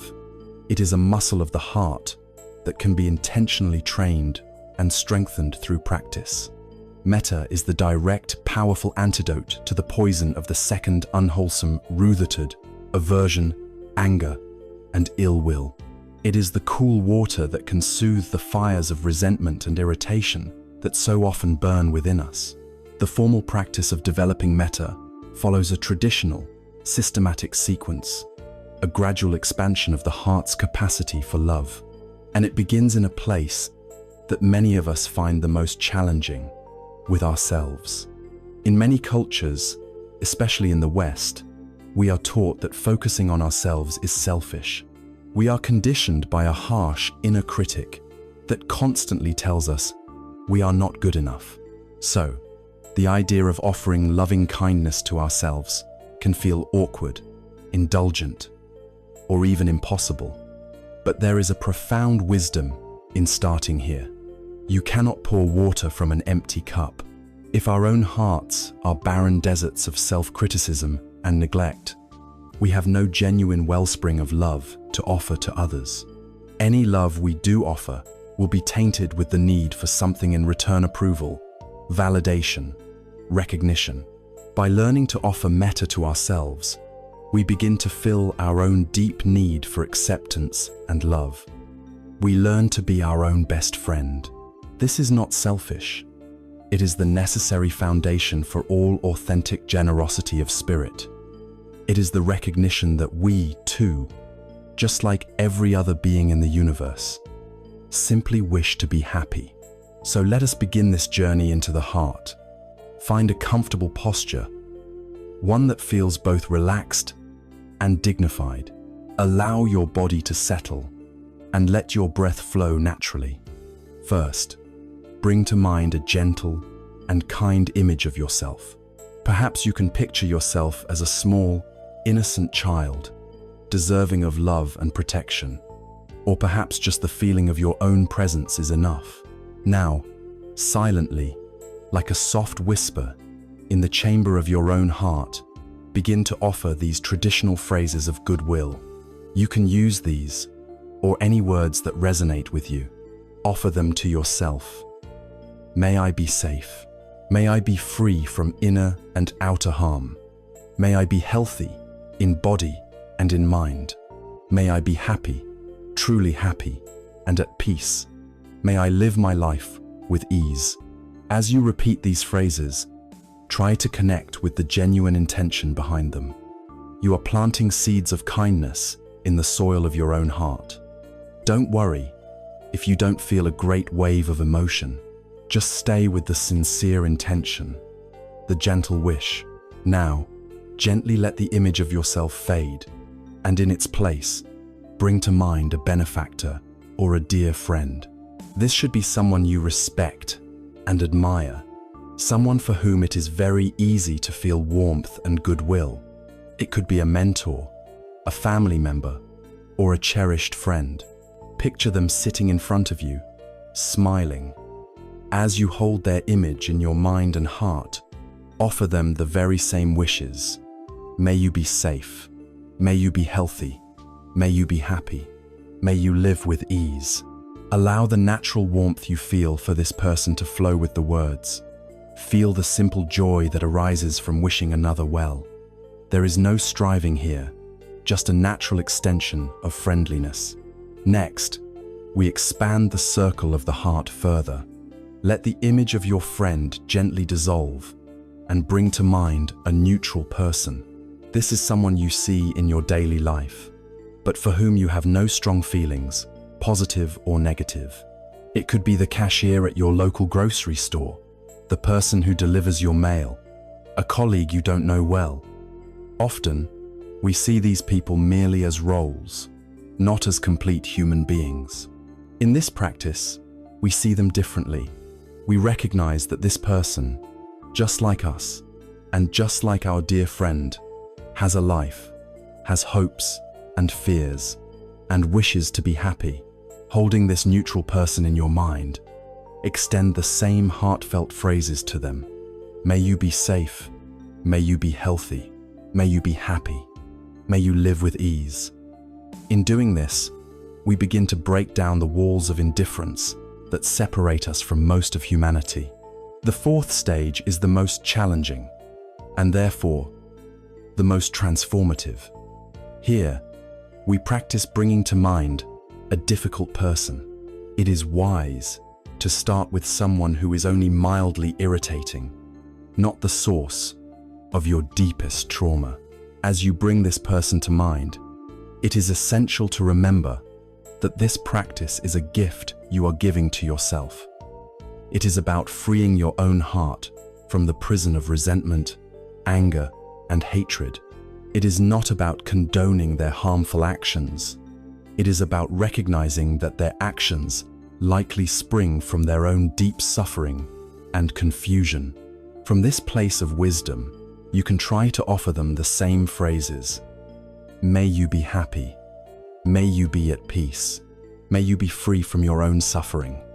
If this feels too difficult, that is perfectly okay. You can simply wish it for them from a distance, or return your attention to your benefactor or yourself to reground your heart in warmth. The goal is not to force a feeling, but to soften the edges of our own hardness. Finally, we let go of all specific individuals, and we allow the feeling of metta to become boundless. Imagine this warmth, this gentle, friendly light, radiating out from your heart center. First, it fills the room you are in. Then, it expands to fill your entire city, your country. It radiates out in all directions, to the front, to the back, to the right, to the left, above, and below. Extend this wish of well-being to all beings without exception, to your friends, your enemies, neutral people, to humans and to animals, to all beings seen and unseen, near and far, in all corners of the universe. May all beings be safe. May all beings be healthy. May all beings be happy. May all beings live with ease and be free from suffering. Rest in this state of boundless, universal friendliness for a few moments. This practice of metta is not a passive, sentimental exercise. It is a powerful force for transformation. There is a famous story of the Buddha that illustrates this perfectly. His jealous cousin, Devadatta, conspired to assassinate him by getting a notoriously fierce elephant named Nalagiri intoxicated and letting it loose on the narrow lane where the Buddha was walking. As the enraged elephant charged, trumpeting and destroying everything in its path, people screamed and fled in terror.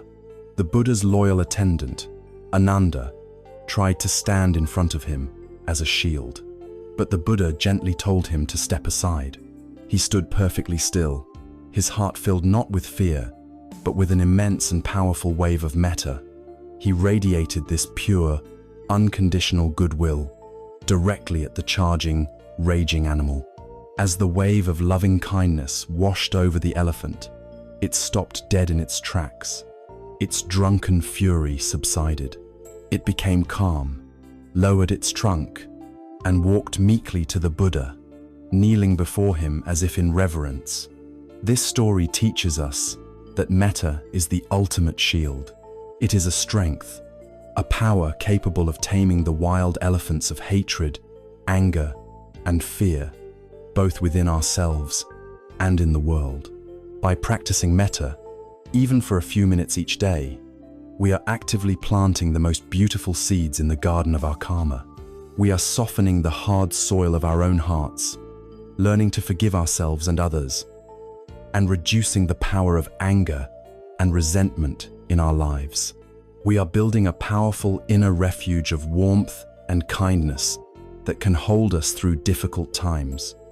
This practice of opening our heart to the universal wish for happiness is one of the two great wings of the awakened mind.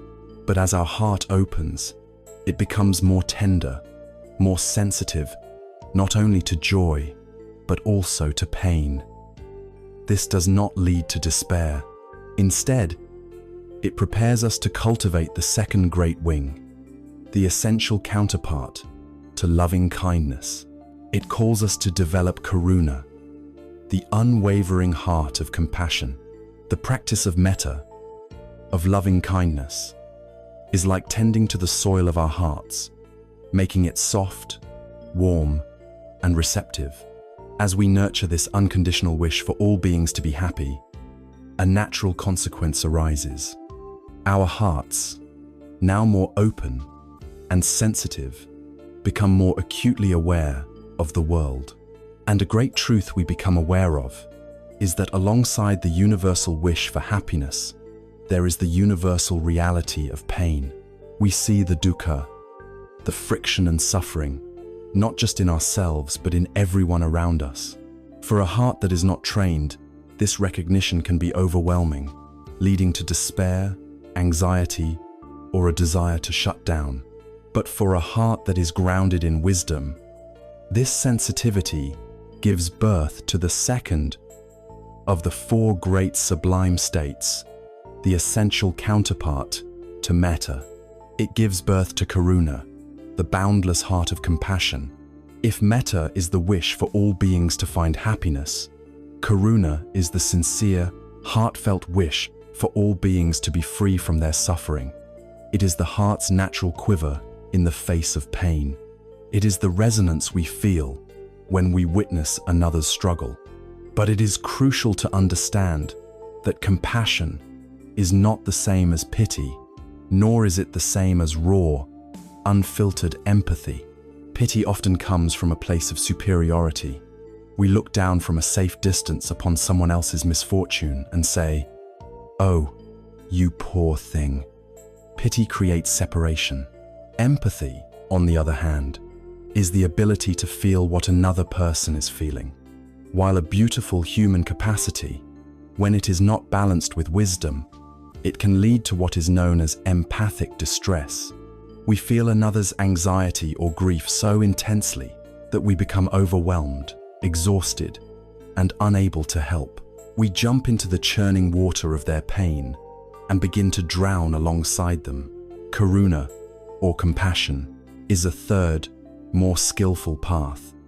It is the ability to be present with suffering, our own or another's, without being consumed by it.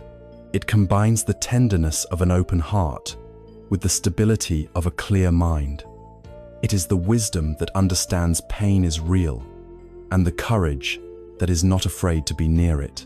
The compassionate heart does not say, "I feel your pain." It says, "I am here with you in your pain, and I wish for you to be free from it."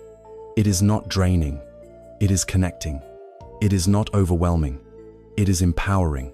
It is the firm ground from which we can offer a helping hand, rather than the quicksand of shared despair. How do we cultivate this seemingly boundless quality?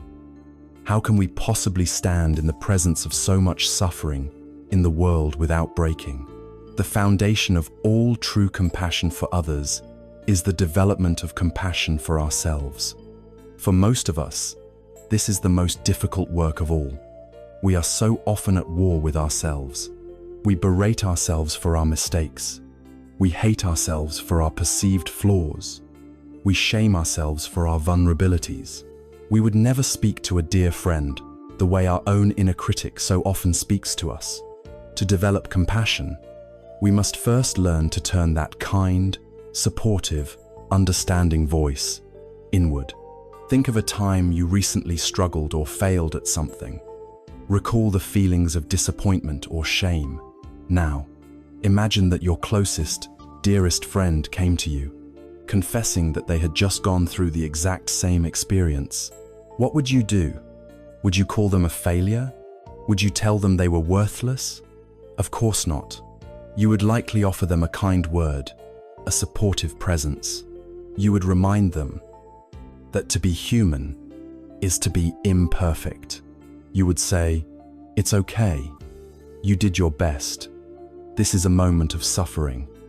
Self-compassion is simply the practice of learning to offer that same grace to ourselves. It is acknowledging our own pain without judgment. It is meeting our own imperfections with kindness. It is the brave act of ending the war within our own heart. A powerful story that embodies this vast, active compassion is that of Avalokiteshvara, the Bodhisattva of compassion, known in China as Kuan Yin. A Bodhisattva is a great being who, through immense practice, has reached the very threshold of nirvana, the ultimate peace. The story goes that as Avalokiteshvara stood at the gates of this final liberation, he paused. He heard, from the world below, the ceaseless cries of all beings caught in the grip of suffering. And in that moment, moved by a compassion so immense it shook the cosmos, he made a profound vow. He would not enter the peace of nirvana for himself. He would voluntarily remain in the world, in all its messy, painful, beautiful reality, until every last being was free from suffering. In many artistic depictions, Avalokiteshvara is shown with 1,000 arms, and in the palm of each hand is an open eye. The 1,000 arms symbolize the countless skillful ways that compassion can manifest, the ability to reach out and offer help in any situation. The 1,000 eyes symbolize the clear seeing wisdom that accompanies true compassion. It is the wisdom that sees clearly where help is needed and understands the most effective way to provide it. This teaches us that karuna is not a passive, sorrowful state. It is an active, engaged, wise, and courageous strength. It is the marriage of a tender heart that feels and a clear mind that understands. So how do we practice this in our daily lives? We do not need 1,000 arms. We simply need a willing heart. The practice of compassion can be as simple as truly listening to a friend who is in pain, without feeling the need to immediately fix their problem, but instead offering the powerful medicine of your calm, non-judgmental presence. It can be the act of withholding a harsh judgment about a stranger and instead silently wishing them well, recognizing that they too are fighting a battle you know nothing about. When you see suffering on the news, instead of letting your heart either harden with indifference or drown in despair, you can take a single breath and silently offer the intention, may those beings be free from their suffering. This simple act plants a seed of karuna in your own mind, transforming a moment of helplessness into a moment of connection and goodwill. The practice begins by turning towards our own experience. When a difficult feeling like sadness or anxiety arises, instead of immediately distracting ourselves, we can pause. We can place a hand on our heart and acknowledge the feeling with kindness. Ah, this is sadness. This is a moment of suffering. We can offer ourselves the same wishes we would offer a friend. May I be kind to myself in this moment. May I be patient with this feeling. May I be free from this suffering. By meeting our own pain with this gentle acceptance, we build the inner resource of stability and courage that allows us to then be present for the pain of others. Compassion is the courageous tenderness that allows us to be with the truth of suffering without being destroyed by it. It is the heart's answer to the reality of dukkha. Together with metta, loving kindness, it forms the two great wings of a liberated heart, allowing us to soar with a balance of warmth and strength, of openness and resilience. And with a heart that has been warmed by metta and softened by karuna, our entire inner world becomes a more hospitable place. We now have the tools not just to wish for peace, but to actively clear the space for it to arise within us. One of the most potent and intimate times to apply these qualities of kindness and clear seeing is at the very end of our day, as we prepare for the quiet vulnerability of sleep. This brings us to a beautiful and profoundly practical application of our practice, the art of mental housekeeping, of gently reviewing the day through the clear, kind lens of pre-sleep insight meditation. With a heart that has been warmed by loving kindness and made tender by compassion, our inner world becomes a more hospitable place. We have begun to plant the seeds of peace. Now, we will learn how to tend to the garden at the end of each day, to clear the weeds of worry and smooth the soil for a night of deep, restorative rest. The time just before sleep is a sacred threshold. It is a transition from the world of doing to the world of being, from the noise of the day to the silence of the night.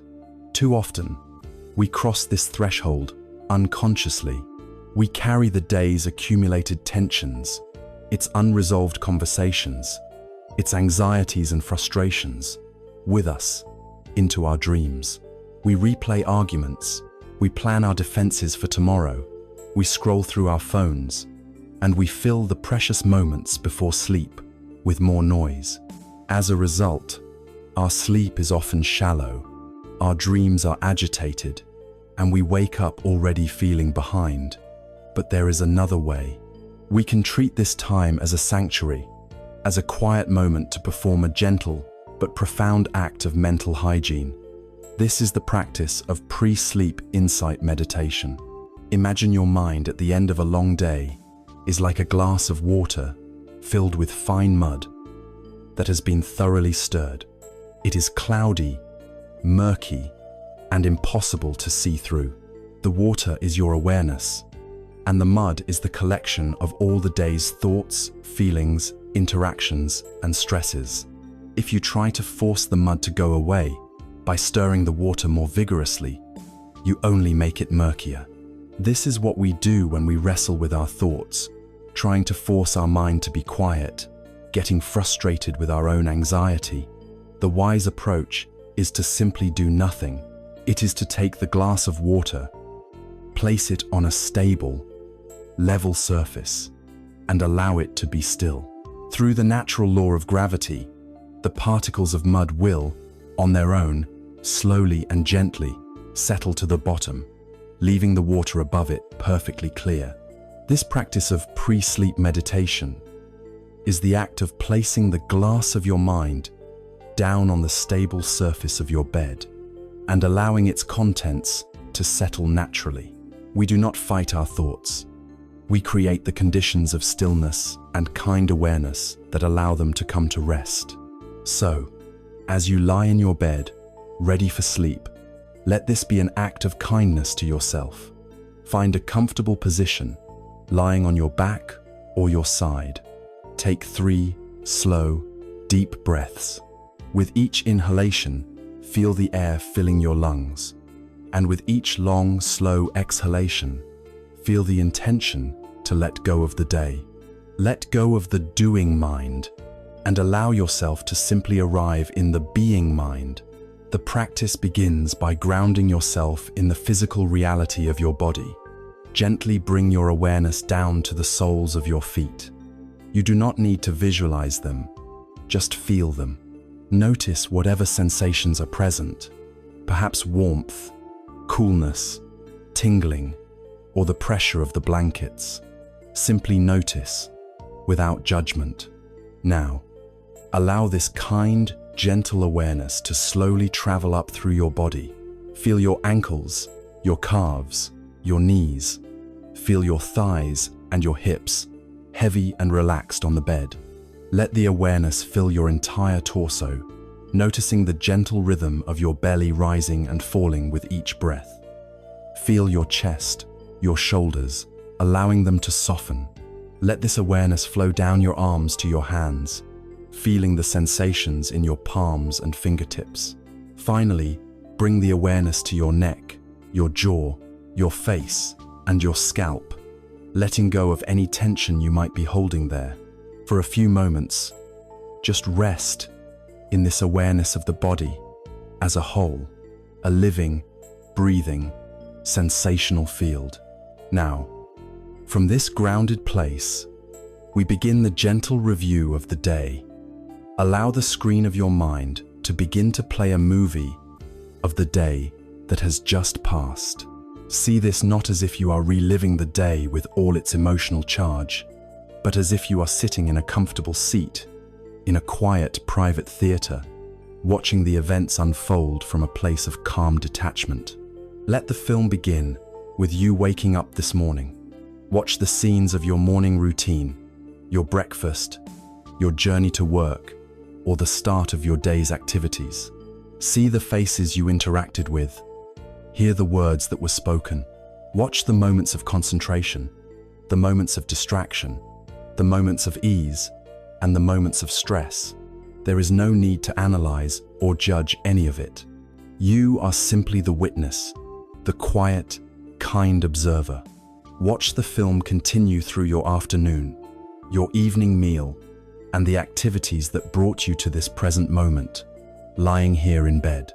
As this mental movie plays, you will notice that feelings associated with these events will naturally arise. A memory of a pleasant conversation might bring a feeling of warmth. A memory of a frustrating moment in traffic might bring a flicker of irritation. A memory of an unfinished task might bring a touch of anxiety. The practice here is not to get swept away by these feelings, nor is it to suppress them. It is to simply acknowledge them with a gentle mental note. As the warmth arises, you can silently label it joy. As the irritation flickers, anger. As the worry appears, anxiety. By gently naming the emotion, you create a space around it. You see it for what it is, an impersonal, impermanent event passing through your awareness. It is not you. It is simply weather in the sky of your mind. You are not the anger. You are the awareness that knows anger is present. This simple act of naming transforms you from a victim of your emotions into a wise and compassionate observer of them. As the film of your day comes to its conclusion, the final act of this practice is a conscious and deliberate letting go. Imagine yourself gently turning off the projector in the theater of your mind. The screen goes blank. The story of the day is over. It now belongs to the past. There is nothing left to figure out, nothing to solve, nothing to regret. It is complete. With your next exhalation, imagine yourself offering up the entire day, the good, the bad, the beautiful, the difficult, and letting it all dissolve. You are releasing your grip. You are entrusting the day to the past. And with your next inhalation, you arrive here, in this moment, fresh and new. Return your full attention now to the simple, physical reality of your breath. Feel the air enter. Feel the air leave. Rest in the simplicity of this present moment. With nothing to do, nowhere to go, no one to be. Simply rest. The purpose of this practice is not to force yourself to sleep. It is to create the inner conditions of peace and clarity from which sleep can naturally arise. It is a profound shift in perspective. Throughout the day, we are identified with the chaos. We believe we are our thoughts, our worries, our roles. In this practice, we discover that we are something deeper, something vaster. We are not the muddy water. We are the clear glass that holds it. We are not the clouds. We are the spacious, open sky in which they appear and disappear. This pre-sleep meditation is a direct, experiential lesson in this liberating truth. It is a sanctuary of silence you can build for yourself every night, a gentle closing of the door on the day that has passed, and an opening into the deep, healing peace of the night to come. This practice is a beautiful ideal, a pathway to a serene and clear mind. However, any of us who have genuinely tried to sit in silence, to watch our minds, know that it is not always so simple. When we create this quiet space, we often find that the mind has other plans. Instead of a peaceful sanctuary, we may find ourselves wrestling with persistent and powerful patterns of mental energy that pull us away from our intention. To practice wisely, we must learn to recognize these common visitors, these ancient patterns of resistance.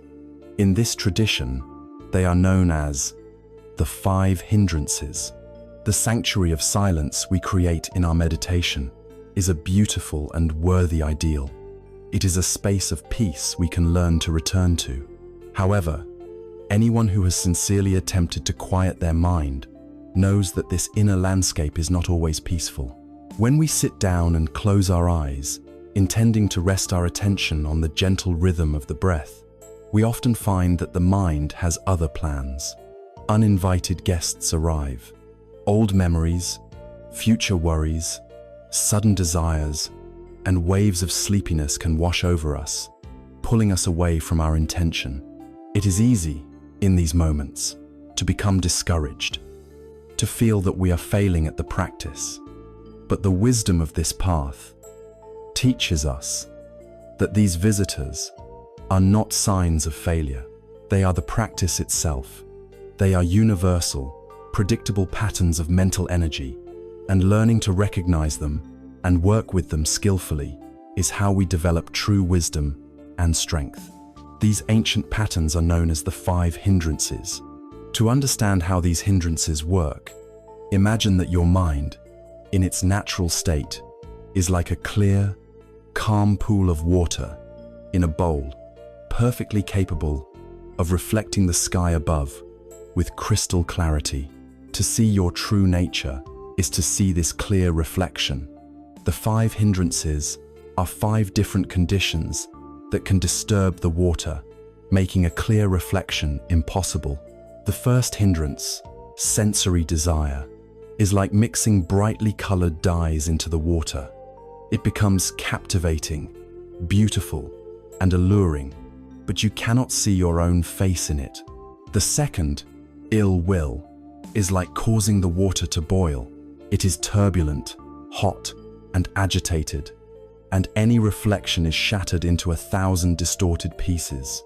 The third, sloth and torpor, is like allowing a thick layer of moss and algae to grow over the surface.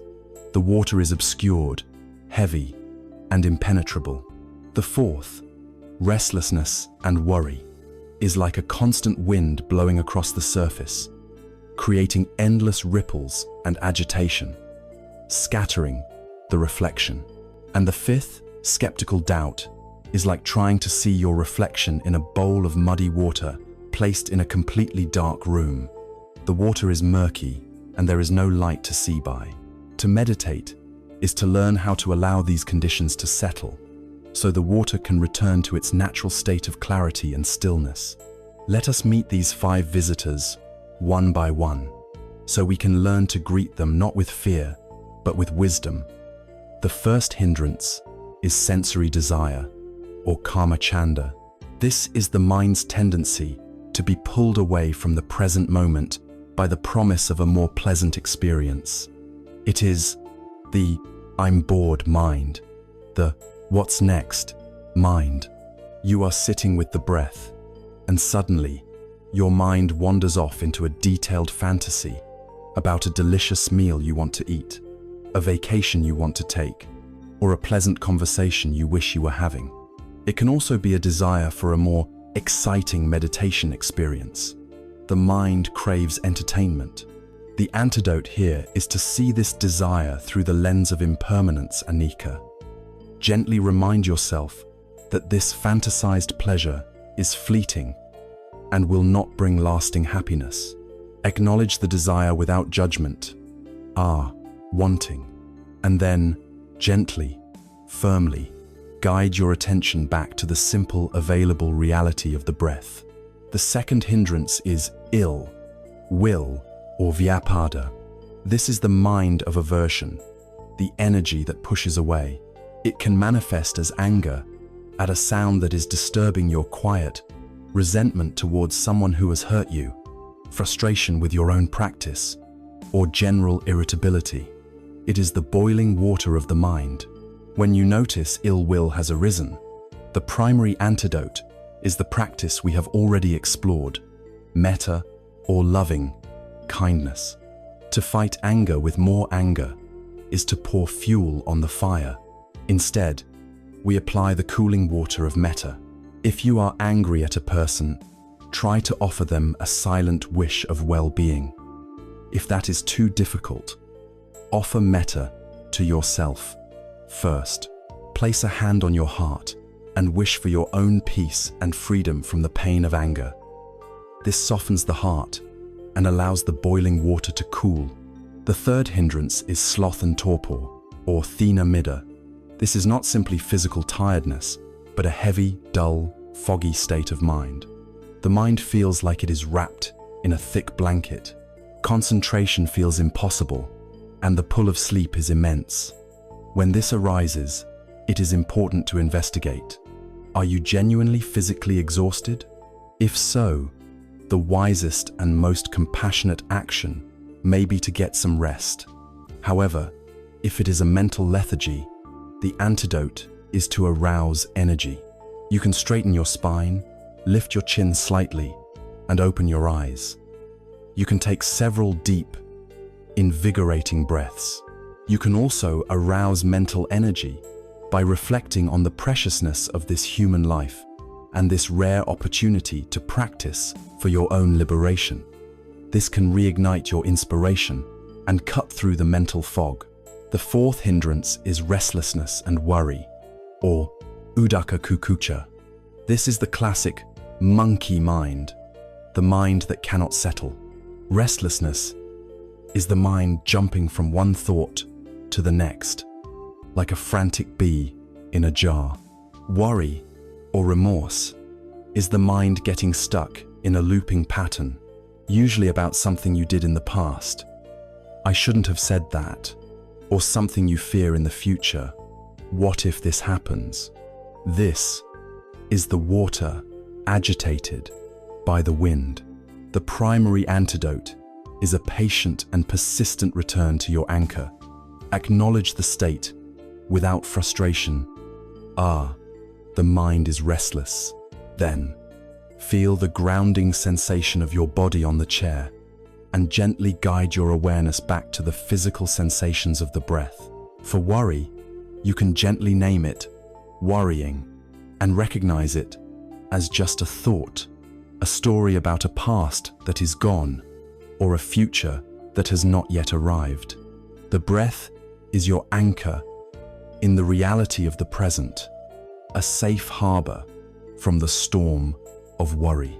The fifth and final hindrance is skeptical doubt, or vichikicha.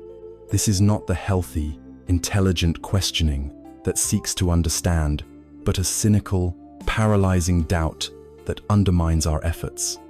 It is the whispering voice that says, "This isn't working. I can't do this. What's the point? Maybe this whole teaching is a fraud." This doubt drains our energy and makes us want to give up.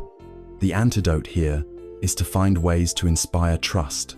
You can recall your own initial inspiration for starting this path. You can read the words of a trusted teacher. You can reflect on the fact that this path has been walked successfully by countless human beings for over 2.5 millennia.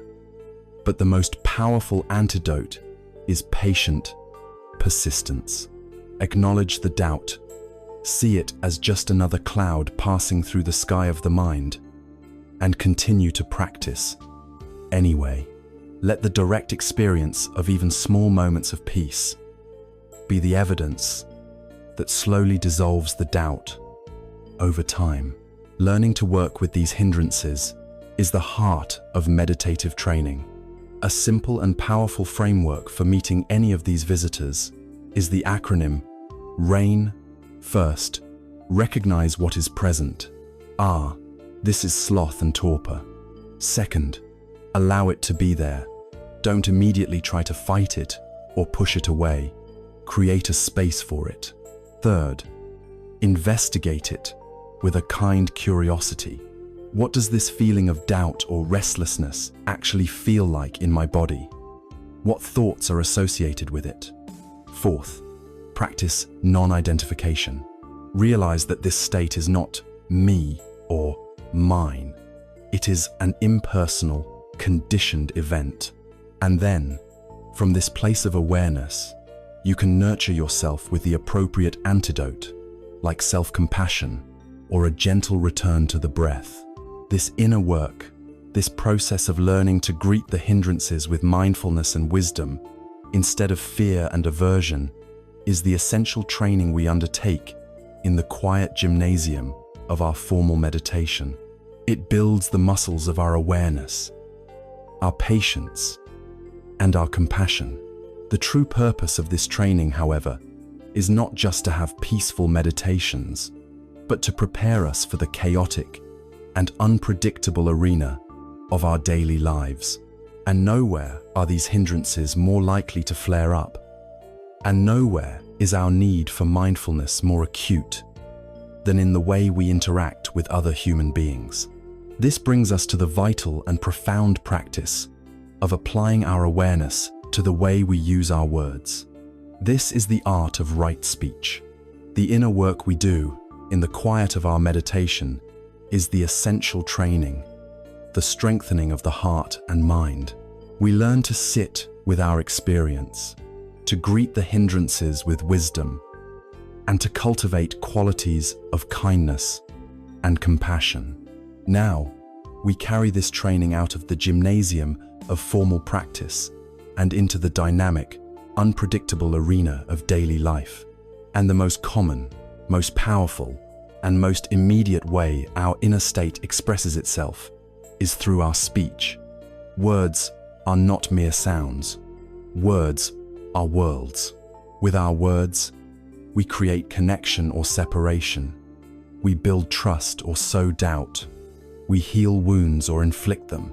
Every word we speak is a form of karma, an action that plants a seed in our own mind and in the world. To practice right speech, or samavacha, is to learn to use this incredible power with mindfulness, wisdom, and compassion.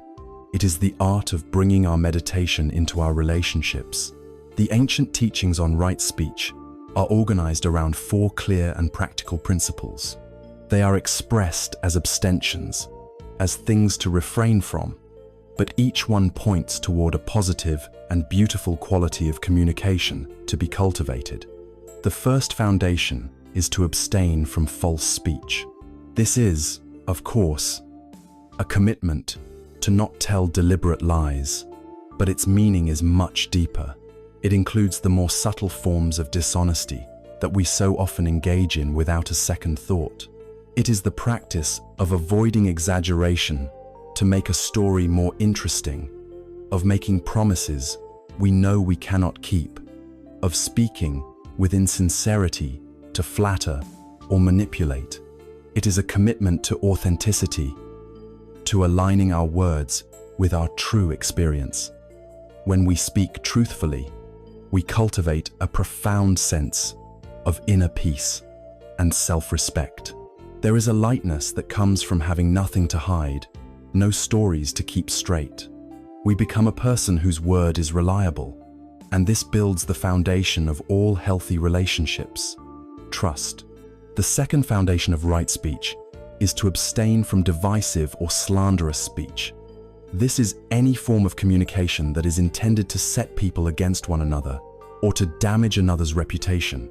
Its most common and insidious form in our daily lives is gossip. When we engage in gossip, we create a false and temporary bond with the person we are speaking to, a bond built upon the negative judgment of a third person who is not present. We may feel a moment of superiority or inclusion, but we are planting seeds of mistrust. The person listening to us gossip about another knows that, in a different context, we would likely gossip about them. Divisive speech also includes spreading rumors, backbiting, and using words to create factions and disharmony in a family, a workplace, or a community. The antidote, the quality we cultivate instead, is speech that unites. It is the practice of looking for the good in others, of speaking in a way that encourages reconciliation and understanding, and of protecting the reputations of those who are not present. The third foundation is to abstain from harsh or abusive speech. These are words used as weapons, intended to cause emotional pain. This includes obvious forms like yelling, cursing, and insults. But it also includes more subtle forms of verbal violence, like biting sarcasm, cruel teasing, condescending remarks, and brutally blunt criticism delivered without any sense of kindness. We might tell ourselves we are just being honest, but if our intention is to wound, we are practicing wrong speech. This does not mean we can never speak a difficult truth or offer constructive feedback, but the practice of right speech asks us to do so with care and skill. The antidote to harsh speech is gentle speech. It is learning to wrap our words in kindness, to speak in a way that is pleasant to the ear, and to consider the impact our words will have on the heart of the listener. It is the understanding that one can be both truthful and kind. The fourth and final foundation is to abstain from idle chatter. This is speech that is pointless, aimless, and without purpose. It is the verbal equivalent of junk food. It might fill a silence, but it offers no real nourishment and can leave the mind feeling bloated and agitated. Idle chatter includes endless complaining, meaningless gossip about celebrities, and mindless nattering about trivialities that serves only to distract us from a more meaningful connection with ourselves and others. In our modern world, this has a digital dimension in the form of endless, reactive commenting on social media or scrolling through forums filled with angry or trivial conversations. The antidote to idle chatter is not to become a stern and humorless person. It is to cultivate purposeful speech. It is to value our words and the attention of others enough to use them for something meaningful, to share wisdom, to express genuine connection, to create joy, or to solve problems. This also includes the profound practice of noble silence. Noble silence is not an angry, awkward, or empty silence. It is a conscious and wise choice to not speak when speaking would be unskillful. We live in a world that fears silence, that rushes to fill every empty space with noise. The practice of right speech includes learning to be comfortable in the quiet. It includes the cultivation of deep listening. Most of the time, when we are in a conversation, we are not truly listening. We are half listening, while the other half of our mind is busy formulating our response, waiting for our turn to speak. Deep listening is an act of profound generosity and right speech. It is the practice of offering our full, undivided, and compassionate presence to another person, listening not just to their words, but to the feelings behind them. Often, the greatest gift we can give someone is not our advice, but the silent, spacious presence of our caring attention. To help us put these four foundations into practice in the heat of the moment, there is a beautiful and practical set of questions we can ask ourselves before we speak. They are like a series of filters, or sieves, through which we can pass our intentions. This is beautifully illustrated in a story about the ancient Greek philosopher, Socrates. One day, an acquaintance ran up to him, bursting with excitement. "Socrates," he said, "I have to tell you something I just heard about one of our friends." Socrates held up his hand and said, "Wait a moment. Before you tell me, I would like you to pass your story through 3 sieves." The man was perplexed. "3 sieves? Yes," said Socrates. "The first is the sieve of truth. Are you absolutely certain that what you are about to tell me is true?" The man thought for a moment and said, "Well, no, I just heard it from someone else." Socrates nodded. "All right, then let us try the second sieve, the sieve of goodness. Is what you are about to tell me something good about our friend?" The man looked uncomfortable. "No, actually, it's quite the opposite," Socrates continued. "So, you wish to tell me something that is not true and not good. Let us try the third and final sieve, the sieve of usefulness. Is this information going to be useful to me in any way?" The man shook his head. "No, probably not." Socrates then looked at him and said, "So, if what you want to tell me is neither true, nor good, nor useful, why tell it to me at all? One, and, all, and, all. Cont, not, two, nine, and." This story provides us with a timeless checklist for mindful communication. Before we speak, We can pause for a fraction of a second and ask, is it true? Is it kind? Is it beneficial or necessary? And we might add 2 more questions from the Buddhist tradition. Is this the right time and place to say it? And is it being said to the right person? By running our communication through these filters, we slow down our habitual, reactive patterns of speech. We introduce a moment of mindfulness, a moment of choice. We transform our speech from an unconscious reaction into a conscious, compassionate, and wise action. This commitment to harmlessness, integrity, and wisdom, so beautifully articulated in the practice of right speech, is not meant to be confined to our words alone. The path guides us to embody this same compassionate awareness in all of our behaviors, in the way we move through the world, and in the way we sustain our very lives. Our words are the expression of our mind, and our actions are the expression of our words.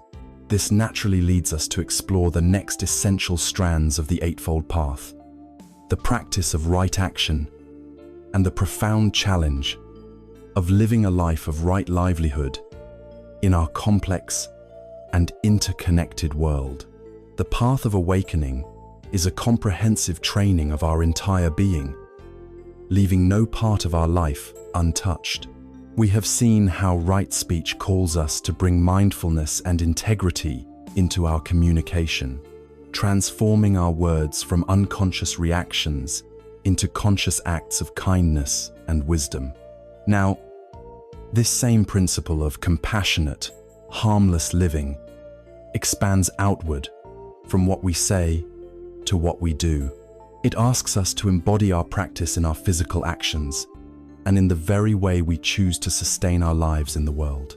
This brings us to the next essential strands of the ethical training on this path: right action and right livelihood. Together with right speech, they form the solid, unshakable foundation of a life of peace.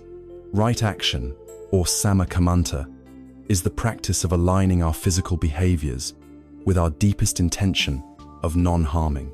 It is the recognition that a calm and peaceful mind cannot be built upon a life of harmful conduct. A conscience that is troubled by guilt, remorse, and the fear of consequences is an agitated conscience, and an agitated mind cannot find stillness. Right action, therefore, is not a set of restrictive rules imposed from the outside, but a wise and compassionate guideline for protecting our own inner peace. This practice is traditionally understood through 3 core principles. The first, and most fundamental, is to abstain from taking life. At its most basic level, this is a commitment to not intentionally kill another human being, but its spirit extends much further. It is the cultivation of a profound reverence for all life, a recognition that every living creature, from the smallest insect to the largest mammal, shares the same fundamental desire to live and to avoid pain. This principle asks us to look honestly at our relationship with the animal kingdom and the environment that sustains us all. For many, this leads to an exploration of vegetarianism or veganism. For others, it may mean simply cultivating a more mindful and grateful attitude, reducing waste, and making conscious choices that minimize our harmful impact on the ecosystem.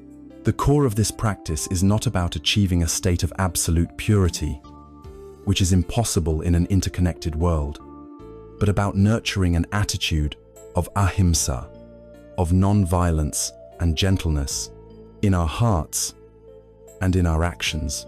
The second principle of right action is to abstain from taking what is not given. This clearly means refraining from stealing the physical property of others. But like all these principles, its application is subtle and far-reaching. It means abstaining from any form of dishonesty in our dealings. This includes cheating on our taxes, misrepresenting ourselves to gain an advantage, using company resources for personal benefit without permission, or engaging in plagiarism or intellectual property theft. It is a commitment to radical honesty and transparency. On a deeper level, it is a practice of cultivating contentment and generosity. By choosing not to take what is not freely offered, we affirm a sense of trust in ourselves and in the world, a belief that what we receive through honest, diligent effort is enough. This practice frees the mind from the agitation of greed and the fear of being discovered, which are profound sources of dukkha. The third principle is to abstain from sexual misconduct. This is a call to bring mindfulness, respect, and kindness into our intimate lives. Sexual energy is a powerful force, and when used unskillfully, it can create immense suffering. At its core, this principle means avoiding any sexual act that causes harm to ourselves or others. This includes any form of coercion, exploitation, or assault. It means refraining from infidelity, from breaking the sacred trust that forms the foundation of a committed relationship. It is about being honest with our partners, communicating with clarity and care, and ensuring that our sexual expression is a source of mutual connection and well-being, rather than a cause of pain, confusion, or remorse. It is about respecting the dignity and the heart of both ourselves and others. These three principles of right action harmlessness, honesty, and sexual responsibility create a framework for a life of integrity. This integrity then extends into the area where we spend the majority of our waking hours, our work. This is the practice of right livelihood, or sama ajiva, and for many people living in the modern world, it is one of the most challenging and meaningful aspects of the path. Right livelihood asks us to examine the way we earn our living and to ask ourselves, honestly, is my work contributing to or detracting from the well-being of the world? It is the practice of closing the gap between our spiritual values and our professional life, so that we no longer feel like we are one person on the meditation cushion and another person in the office. The ancient texts list 5 specific types of livelihood that should be avoided because they directly cause harm: dealing in weapons, which are designed to kill; dealing in living beings, which includes slavery, prostitution, and the raising of animals for slaughter; the business of processing and selling meat; dealing in intoxicants like alcohol and drugs that cloud the mind; and dealing in poisons. While these categories are still relevant, the principle behind them is what matters most in our complex, globalized economy. The principle is to avoid work that is fundamentally based on harming others or promoting the 3 unwholesome roots of greed, hatred, and delusion. This requires a deep and honest self-inquiry. We might ask ourselves, does my company's business model rely on exploiting its workers or destroying the environment?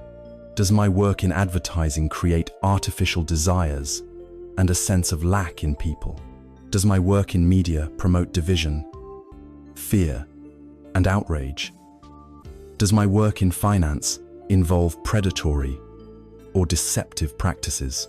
This inquiry is not meant to create guilt or to suggest that everyone must immediately quit their job. It is a gradual process of bringing awareness and wisdom to our choices. But right livelihood is also about how we work, regardless of our profession. One can practice right livelihood as a lawyer, a doctor, a teacher, an artist, a cleaner, or a software engineer. It is about bringing a quality of integrity and mindfulness to our tasks. It means being honest with our clients and colleagues.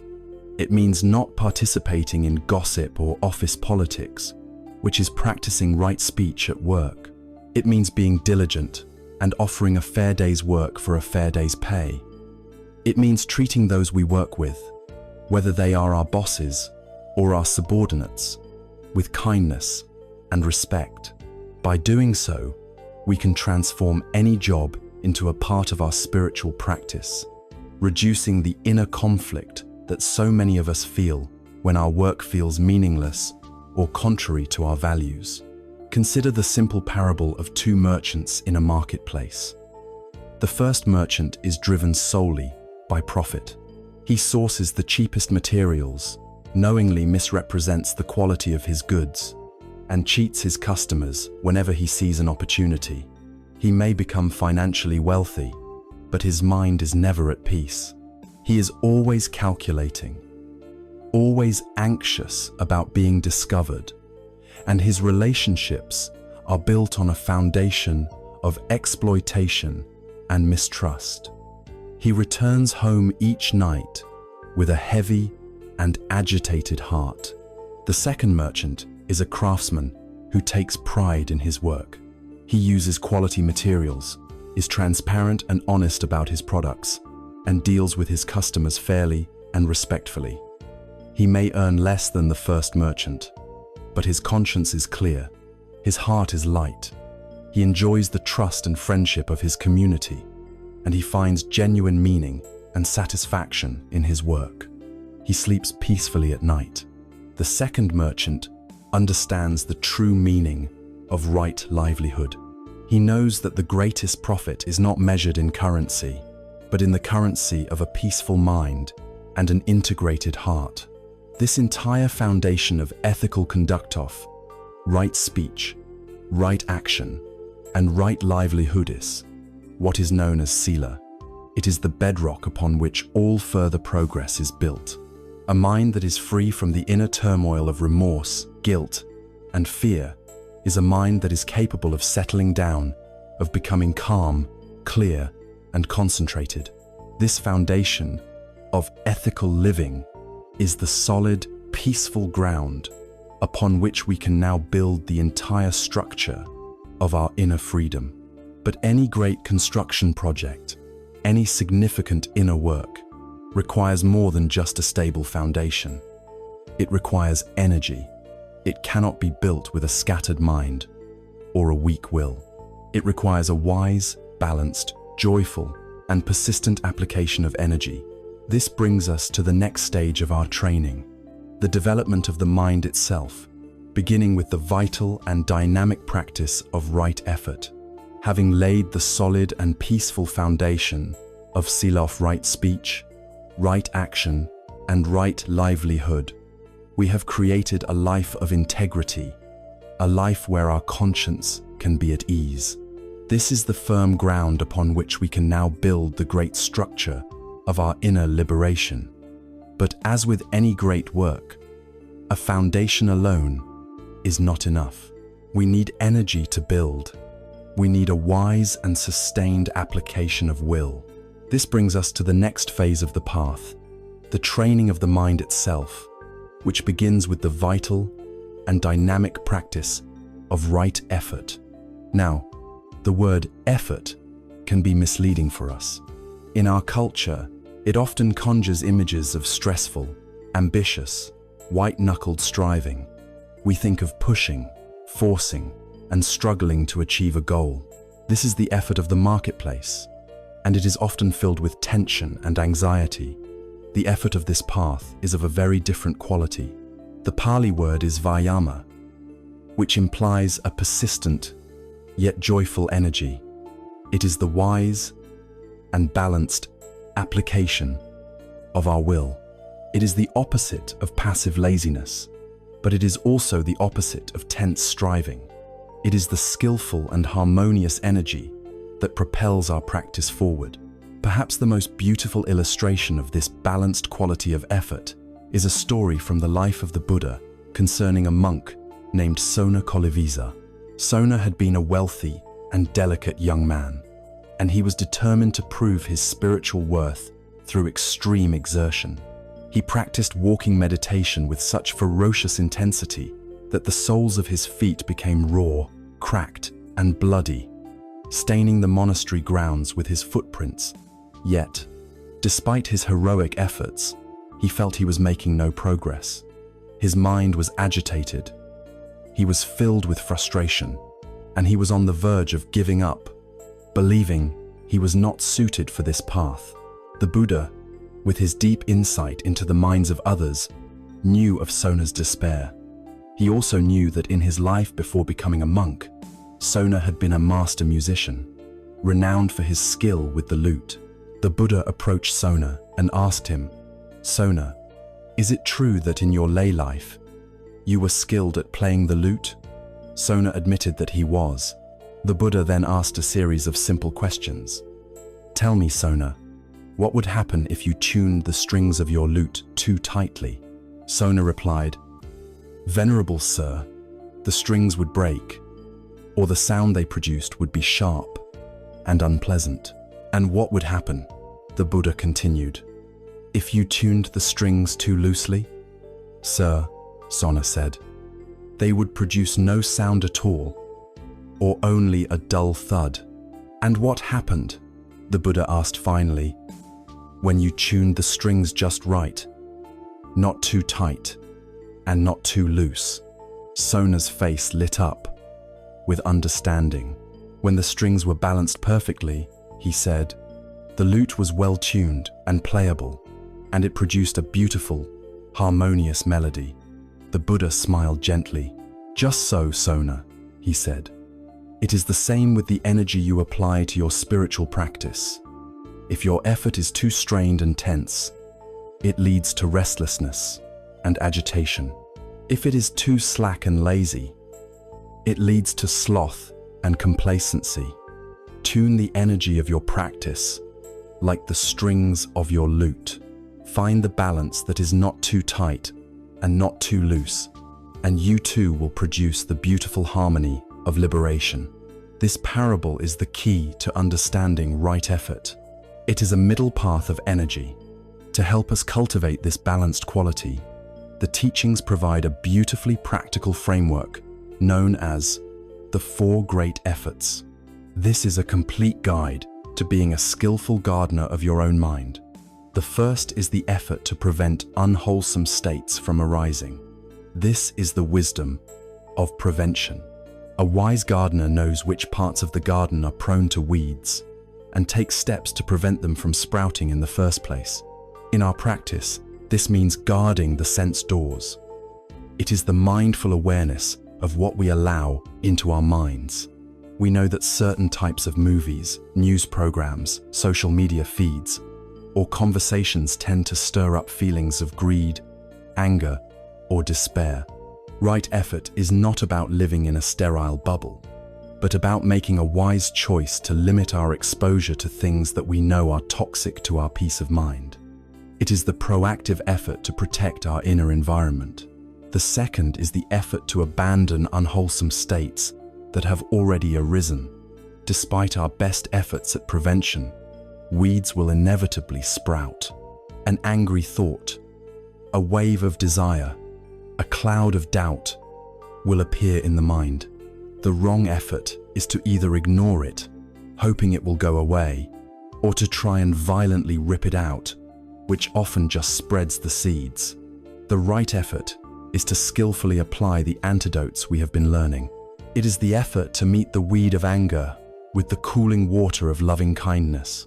It is the effort to meet the weed of obsessive desire with the clear seeing of impermanence. It is the effort to meet the weed of restlessness with a patient and gentle return to the anchor of the breath. This is the active, moment-to-moment work of seeing the unwholesome state clearly, acknowledging it without judgment, and skillfully letting it go. The third is the effort to cultivate wholesome states that have not yet arisen. This is the joyful work of planting flowers and fruit trees in our garden. It is the proactive choice to create causes and conditions for positivity and peace to grow. This means making a conscious effort to set aside time for our meditation practice, even when we are busy.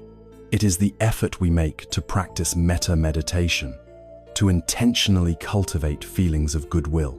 It is the effort to read inspiring texts, to listen to wise teachings, or to spend time with friends who uplift us and support our practice. It is the effort we make to perform a small act of generosity or kindness. We are not just passively waiting for happiness to find us. We are actively planting the seeds of happiness in our own hearts. The fourth and final great effort is to maintain and perfect the wholesome states that have already arisen. When a beautiful flower of compassion finally blooms in our garden, or a small sprout of consistent mindfulness appears, our work is not done. These tender new growths need to be nurtured. This is the effort of consistency. It is the wise persistence that shows up for our meditation practice day after day, not just when we feel inspired. It is the effort to keep watering the seed of kindness so that it becomes a strong and healthy plant.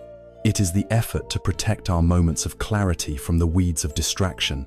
This effort ensures that our wholesome qualities are not just fleeting, happy accidents, but become stable, reliable, and deeply integrated parts of who we are.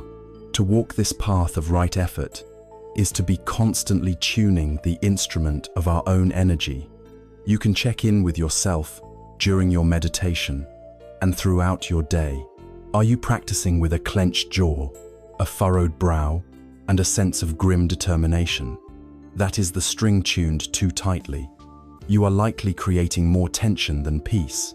Are you constantly drifting away into long daydreams, or nodding off into a dull stupor? That is the string tuned too loosely. You are not applying enough bright, clear energy to stay present. The just right point, the harmonious middle way, is a state of relaxed alertness. It is a bright, gentle, and curious energy. It is the state of mind of a scientist who is deeply interested in her experiment, but who is not attached to achieving a specific result. She is simply engaged, open, and paying attention. This wise and balanced energy of right effort is the engine of our practice. It frees us from the twin traps of aggressive ambition and passive complacency. It is the quiet, steady, and joyful persistence that allows us to gently but surely transform our minds over time. It is the power that allows us to show up for ourselves day after day and do the work of liberation. And now that we understand how to tune the instrument of our will, and with the steadying awareness of mindfulness as our constant companion, we are fully equipped. We now have the strength, the skill, and the courage to turn towards some of the most powerful and challenging energies that arise in the human heart. We can now apply this mindful effort to look directly into one of the most consuming of all mental states, the intense and often destructive fire of anger.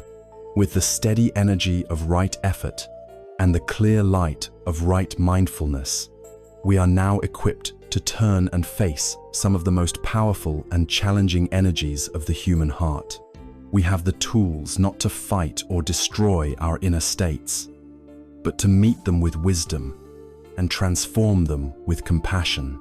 We will now turn towards one of the most potent, most seductive, and most destructive of all mental fires, the fire of anger. Anger is a universal human experience. It can flare up in an instant, a hot, searing energy that feels both powerful and profoundly painful. The wisdom of this path does not ask us to become a person who never feels anger. That would be an unrealistic, even inhuman, goal. Instead, it offers us a way to change our relationship with anger so that when it arises, it no longer has the power to consume us or to cause harm to others. There is a classic teaching that says, holding on to anger is like grasping a hot coal with the intent of throwing it at someone else. You are the one who gets burned. This is the fundamental truth we must understand. Anger, first and foremost, is a form of self-inflicted suffering. The practice we will explore is the art of learning how to drop the hot coal. To do this, we must first let go of the idea that anger is our enemy. When we treat anger as an enemy to be vanquished, we create an inner war, which only brings more violence and tension to our minds. A much more skillful and compassionate approach was taught by the great Zen master Thich Nhat Hanh. He taught us to think of our anger as a crying baby. When a baby begins to cry, a good mother does not get angry at the baby. She does not shout at it to be quiet, nor does she ignore it or lock it out of the house. To do so would be cruel and unskillful. Instead, her instinct is to immediately turn towards the source of the suffering. She gently picks the baby up. She holds it with tenderness and care. In holding the baby, she is not yet trying to fix the problem. She is simply offering the calming, loving energy of her presence. Then, while holding the baby, she begins to investigate. Is the baby hungry? Is its diaper wet? Is it cold or frightened? Once she understands the cause of the baby's suffering, she can provide what it needs, and the crying will naturally cease. Your anger is your baby. It is a vulnerable part of you that is crying out, signaling that something is wrong, that there is pain. The practice of transforming anger is the practice of learning to be a good mother to it. This gentle, compassionate process can be understood in 4 distinct steps. The first step is to simply recognize the anger, to acknowledge its presence with mindfulness. This is the act of hearing the baby cry. When anger begins to arise, often as a physical sensation, tightening in the jaw, a knot in the stomach, a flush of heat in the fascia habit, is to immediately get lost in the story that is fueling it. We focus on the person or situation that is making us angry, and we replay the injustice over and over in our minds. The mindful approach is to turn our attention inward. Instead of being lost in the story, we simply and gently note to ourselves, anger is here. This is what anger feels like. This simple act of recognition, of naming, is incredibly powerful. It creates a space between our awareness and the emotion itself. We are no longer possessed by the anger. We are the one who is aware that anger is present. This is the sacred pause, the moment of waking up. The second step, now that we have recognized the fire, is to contain it. This is the practice of restraint, of right speech and right action. This is the mother picking up the baby before it can hurt itself.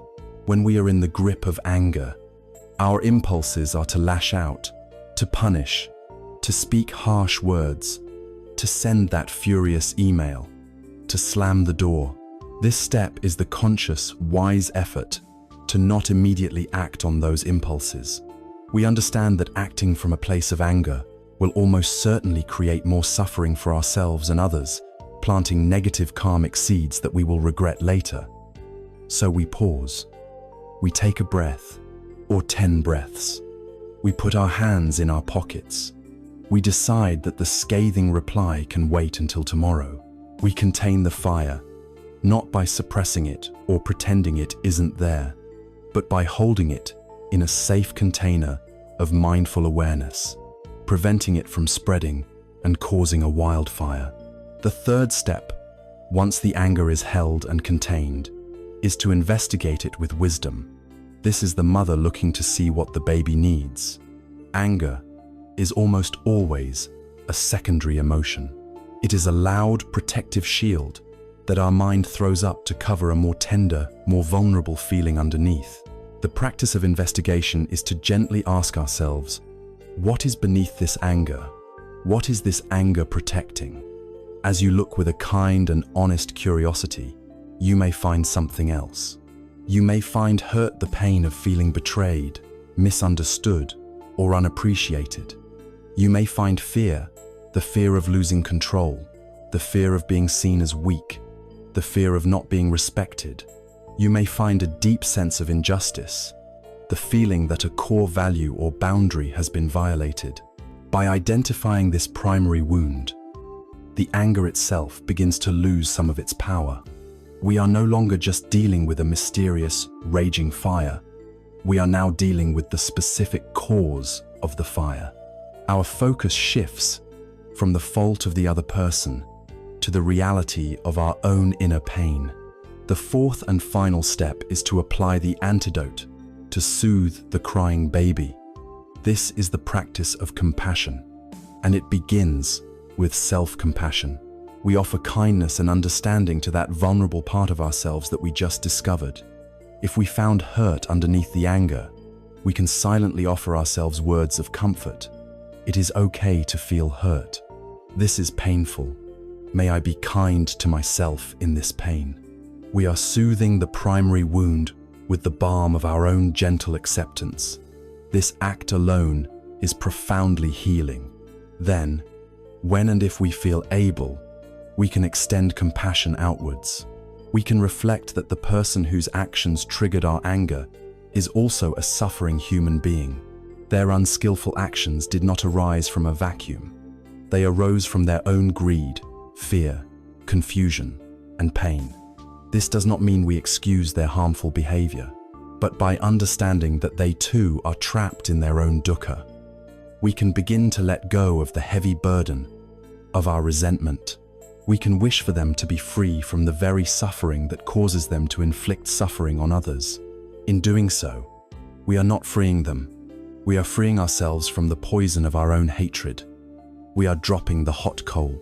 Let's imagine a simple, everyday scenario. You are driving, and another car suddenly cuts you off, forcing you to slam on your brakes. The habitual reaction is immediate anger. You might honk the horn, yell an insult, and feel a surge of adrenaline and rage that stays with you for the next 10 minutes. You are holding the hot coal.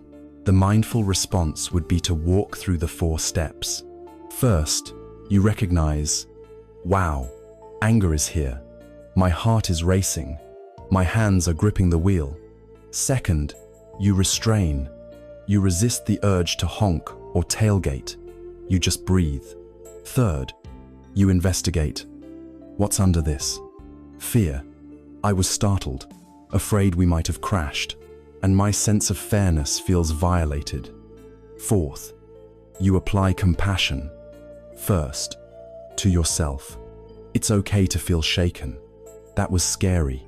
You take a few calming breaths. Then, perhaps, you can extend a thought to the other driver. Maybe they are rushing to the hospital. Maybe they are distracted by a terrible problem. May they be safe, and may they be free from whatever is causing them to drive so carelessly. In that moment of compassion, the anger dissolves. The hot coal has been dropped. The inner fire is out. By learning to work with anger in this way, we transform it from a destructive master into an informative messenger. It becomes a signal that points us toward our own vulnerabilities, our own unmet needs, and our own capacity for wisdom and compassion. Learning to meet this hot, burning fire gives us immense confidence in our practice.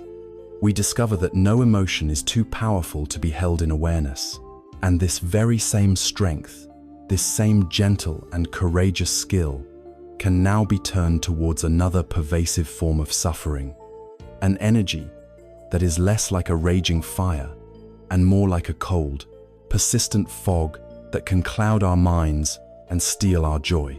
This is the challenge of working with fear and anxiety. Having learned to meet the hot, burning fire of anger with the cooling water of compassion, we now turn our attention to another pervasive form of suffering. If anger is a raging fire, this next experience is more like a cold, persistent fog. It is an energy that can drift into our minds, obscuring the light, making the path forward feel uncertain and filled with threat. This is the subtle but powerful duo of fear and anxiety. In our modern world, for many of us, anxiety is the background hum of our daily lives, a constant companion that whispers worries about the future and steals the peace of the present. The wisdom of this path offers us a way to work with this fog, not by trying to blow it away with force, but by learning to shine the light of our awareness into it. And in doing so, discovering that it is far less solid than it appears. The first step in working with anxiety is to understand its nature. Anxiety, at its core, is a future-oriented state of mind. It is the suffering we create by mentally living in a future that has not yet happened and may never happen. It is the mind getting caught in a relentless loop of what if? What if I fail the presentation? What if I get sick? What if they don't like me? What if I lose my job? Our mind creates a terrifying story about a potential future event. And then our body, unable to distinguish between a real threat and an imagined one, reacts as if the threat were happening right now. Our heart begins to race. Our stomach churns. Our breathing becomes shallow. We are physically in the present moment, perfectly safe, but our mind and body are in a state of high alert, fighting a battle against a phantom future. This disconnect is the very essence of anxiety. To illustrate this, consider the life of a deer in a forest. The forest contains real dangers, such as tigers, but the deer is not anxious all the time. It is a master of present moment awareness. When it is eating grass, it is fully present with the taste and texture of the grass. When it is drinking from a stream, it is fully present with the coolness of the water. Its senses are alive and alert. If it hears a twig snap or catches the scent of a tiger, its fight or flight system is instantly activated and it runs for its life. It uses its fear response appropriately for a real and present danger. But once the threat has passed, the deer does not spend the rest of the day worrying about the tiger of tomorrow. It returns to the present moment and peacefully continues eating grass. We human beings have lost this skill.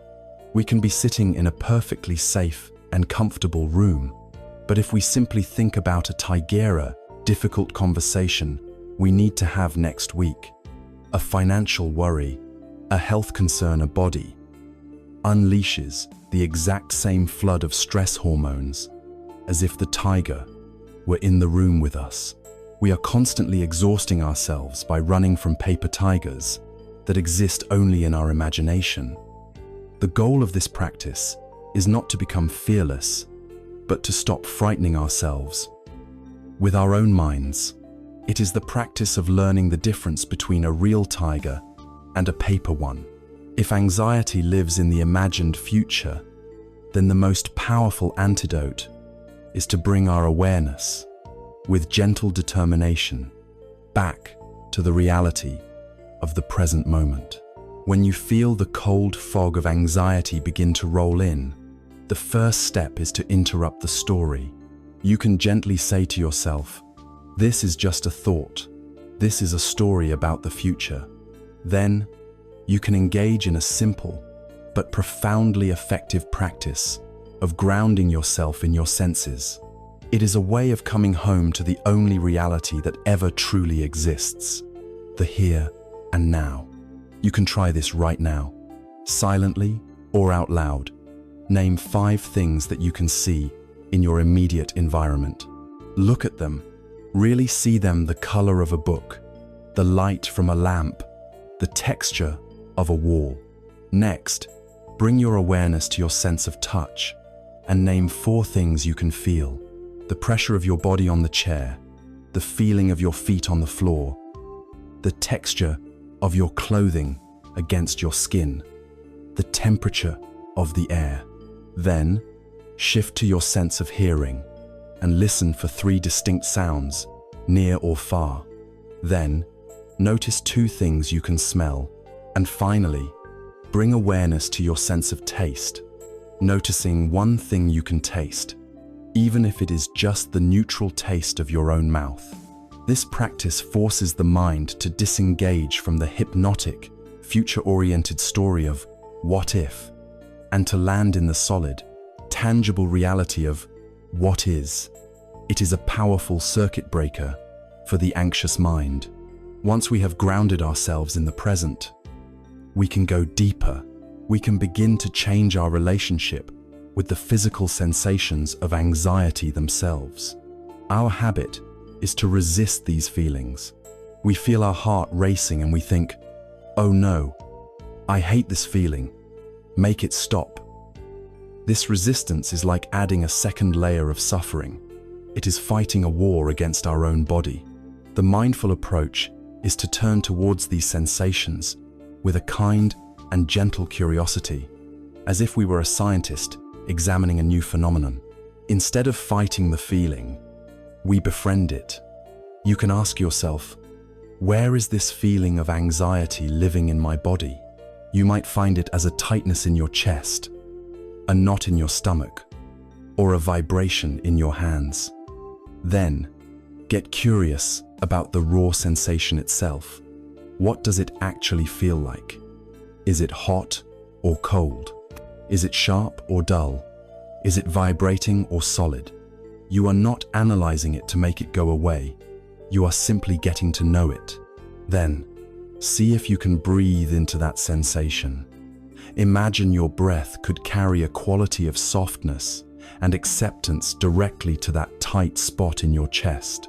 Again, the intention is not to force it to disappear, but to hold it with kindness, to give it space to be. What you will often find is that when you stop fighting a sensation, when you meet it with this open, allowing awareness, it begins to lose its power. It may soften, change shape, or dissolve entirely, because you have stopped feeding it with the energy of your resistance. Finally, we can look at the very root from which much of our anxiety grows, our intolerance of uncertainty. We want to know what will happen. We want to control the future to ensure our safety and happiness. But the great law of anicca, of impermanence, teaches us that the universe is fundamentally uncertain, fluid, and uncontrollable. To demand certainty from a life that is inherently uncertain is a formula for perpetual anxiety. The deepest practice, then, is the courageous act of letting go of our need for control. It is the wisdom of learning to be comfortable with not knowing. It is the trust that we have the inner resources to meet whatever arises in the future when it actually arrives. It is shifting our energy from trying to manage an imaginary future to living fully in the real and present moment. When we can truly say to ourselves, "I don't know what tomorrow will bring, and that's okay," we have cut the very root of anxiety. Working with fear and anxiety is not about building higher walls or stronger armor. It is about developing a heart that is open, resilient, and courageous enough to be with life as it truly is. We learn to distinguish the paper tigers of our minds from the real challenges of our lives. We learn to anchor ourselves in the solid ground of the present moment when the storms of worry begin to blow, and we learn to hold the physical sensations of fear with a kindness that allows them to dissolve. As we learn to skillfully work with the hot fire of anger and this cold fog of anxiety, an incredible thing happens. The vast amounts of mental and emotional energy that were once consumed by this inner warfare are liberated.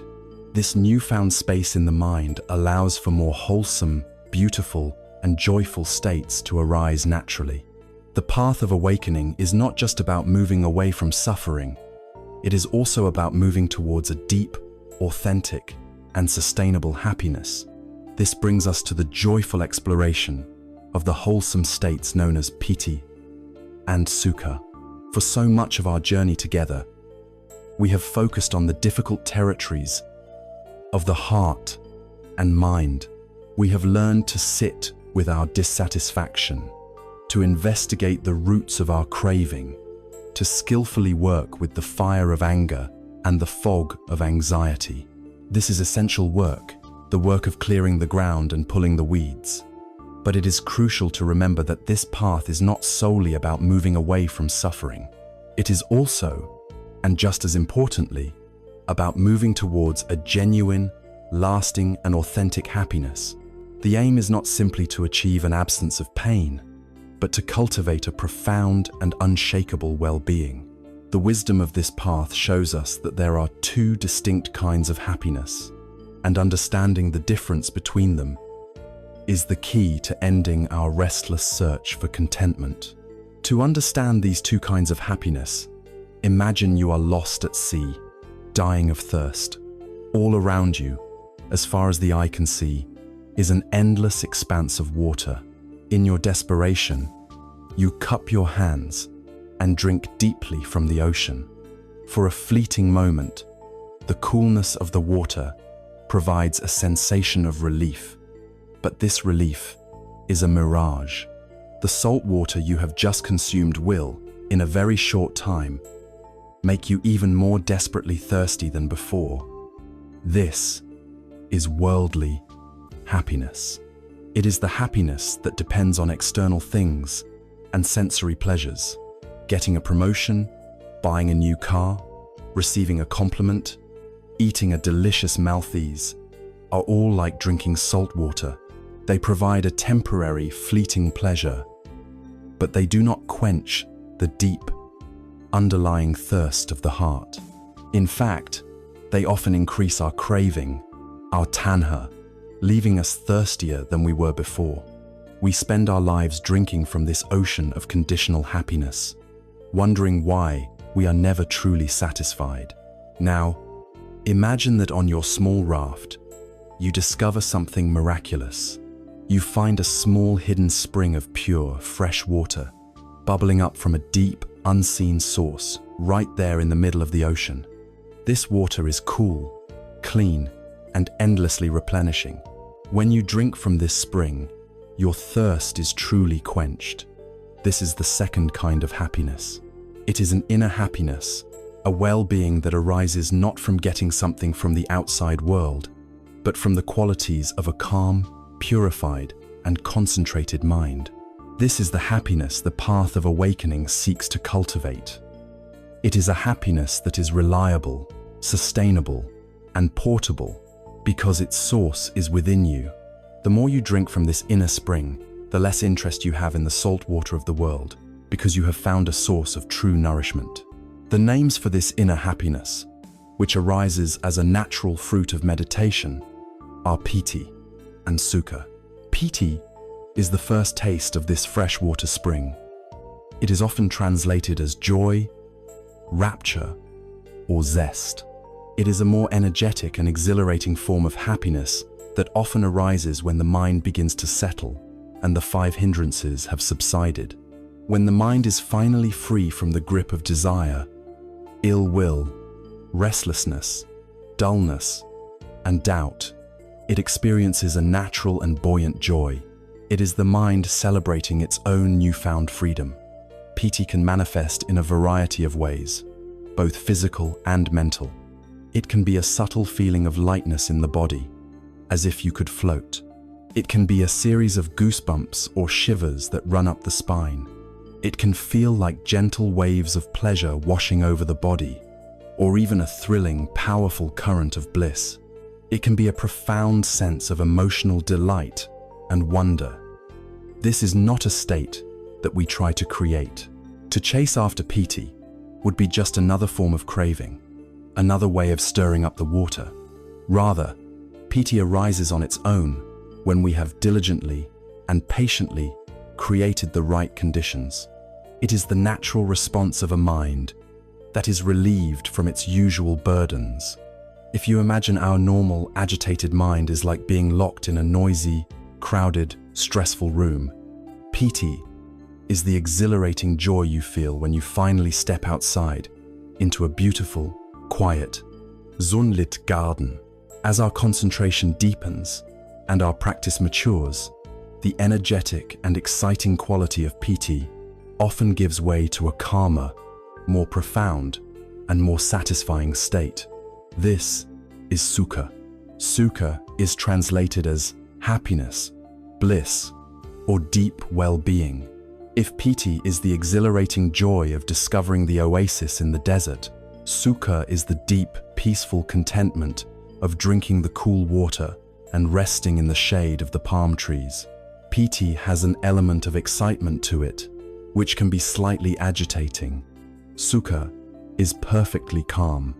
It is a state of profound inner satisfaction and ease. It is a deep, quiet, and unshakable happiness that permeates the entire body and mind. It is a feeling of being completely nourished from within, of wanting nothing, of being perfectly at home in the present moment. This sukha is the true freshwater spring. It is a happiness that is completely independent of the changing conditions of the world. Your boss can be angry, the stock market can crash, your body can be sick, and yet, this deep undercurrent of sukha, of inner well-being, can remain untouched. This is because its source is not in the world of conditions. Its source is in the purity and stillness of your own mind. It is so important to understand that these beautiful states are not the goal of the path. They are its natural byproducts. They are the beautiful flowers that bloom in a garden that has been well tended. The goal is the cultivation of the garden itself, the practice of sila, samadhi, and panya. When we establish a foundation of ethical conduct, our minds are free from remorse. When we diligently practice mindfulness, we weaken the 5 hindrances. As these hindrances fade, the mind naturally becomes more calm and unified. And a calm and unified mind is naturally joyful. We cannot force a flower to bloom by pulling on its petals. We can only provide it with good soil, water, and sunlight, and then allow it to bloom in its own time. Likewise, we cannot force piti and sukha to arise. We simply create the wholesome conditions in our minds, and then we allow these beautiful states to flower naturally. While they are not the ultimate goal, these states of meditative joy play a crucial role on the path. They provide a powerful, positive reinforcement for our practice. When we experience these states, we begin to understand that the path is not just about discipline and letting go of what is painful. It is also about discovering a happiness that is far superior to anything the world of the senses can offer. This experience provides a powerful motivation to continue practicing. Furthermore, this inner joy acts as a skillful substitute for worldly pleasures. When the mind can find such profound satisfaction and nourishment from within, it gradually loses its taste for the shallow, fleeting, and ultimately unsatisfying pleasures that we used to chase. Our craving for sensory input naturally begins to wither away, not because we have suppressed it, but because we have found something much, much better. Finally, a mind that is suffused with piti and sukha is a mind that is pliant, workable, and powerful. A happy mind is a concentrated mind. This calm and joyful state is the ideal platform from which to practice insight, meditation, vipassana, and to see into the deepest truths of existence. The frantic, endless search for happiness out there is the great sickness of our modern world. We are constantly drinking salt water and wondering why we are so thirsty. The practice of meditation and the cultivation of wholesome states like piti and sukha show us another way. They reveal to us that the mind itself, when cleared of its obscurations, can be the very source of our deepest happiness and most profound peace. This inner wellspring of joy becomes our refuge, our nourishment, and our strength. But the path of liberation is not about permanently hiding away in a blissful meditative state, disconnected from the world. The ultimate challenge and the ultimate beauty of this path is in learning how to carry the essence of this peace, this clarity, and this inner joy with us, off the cushion and into every messy, beautiful, and challenging moment of our waking lives. This brings us to the profound art of weaving mindfulness into the very fabric of our daily existence. The inner sanctuary that we cultivate on the meditation cushion the quiet mind, the open heart, the taste of piti and sukhais, a source of profound nourishment and strength. It is our refuge. But this refuge is not meant to be a permanent escape from the world. We cannot spend our entire lives sitting in silence. The ultimate purpose of our formal meditation practice is not to become an expert meditator, but to become a fully awake, wise, and compassionate human being in the midst of our complex and often messy lives. The true test and the true fruit of our practice is found in our ability to close the gap between the peace we find on the cushion and the peace we bring to the world. This is the art of informal practice, the skill of weaving mindfulness into the very fabric of our daily existence, transforming every moment into an opportunity for awakening. There is a classic story from the Zen tradition that beautifully illustrates this principle. A student, earnest and full of questions, approached his Zen master. He asked, "Master, how do you practice? What is the secret to your enlightenment?" The master, who may have been chopping wood or carrying water at that moment, replied simply, "When I am hungry, I eat. When I am tired, I sleep." The student was confused and a little disappointed. This seemed too simple, too ordinary. "But master," he protested, "doesn't everybody eat when they are hungry and sleep when they are tired?" The master looked at him and said, "Number, when most people eat, their minds are 1,000 miles away. They are worrying about their business. They are replaying an old argument. They are planning their afternoon. When they lie down to sleep, they are haunted by 1,000 dreams and anxieties. But when I eat, I just eat. When I sleep, I just sleep." In this simple exchange lies the entire secret of informal practice. It is the profound ability to be fully present for your own life. The goal is not to do extraordinary things, but to do ordinary things with extraordinary attention. The great miracle is not to walk on water, but to walk with full awareness on this green earth. So, how do we begin to perform this miracle in our own lives? We start by transforming our most mundane, repetitive activities into sacred rituals of presence. Consider the simple act of drinking your morning coffee or tea. For many of us, this is a rushed, unconscious process.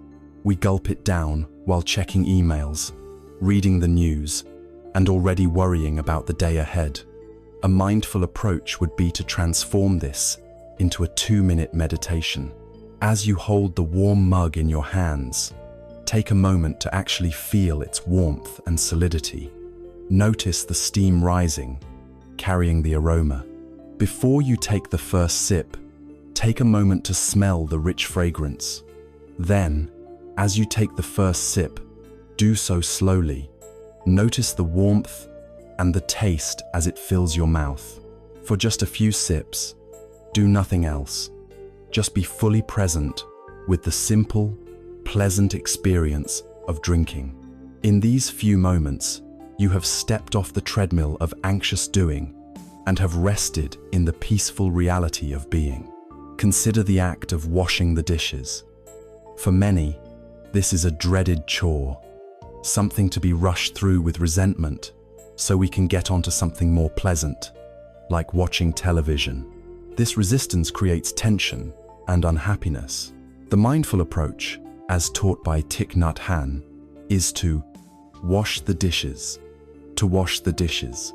This means that while you are washing, your mind is right there, with your hands in the warm, soapy water.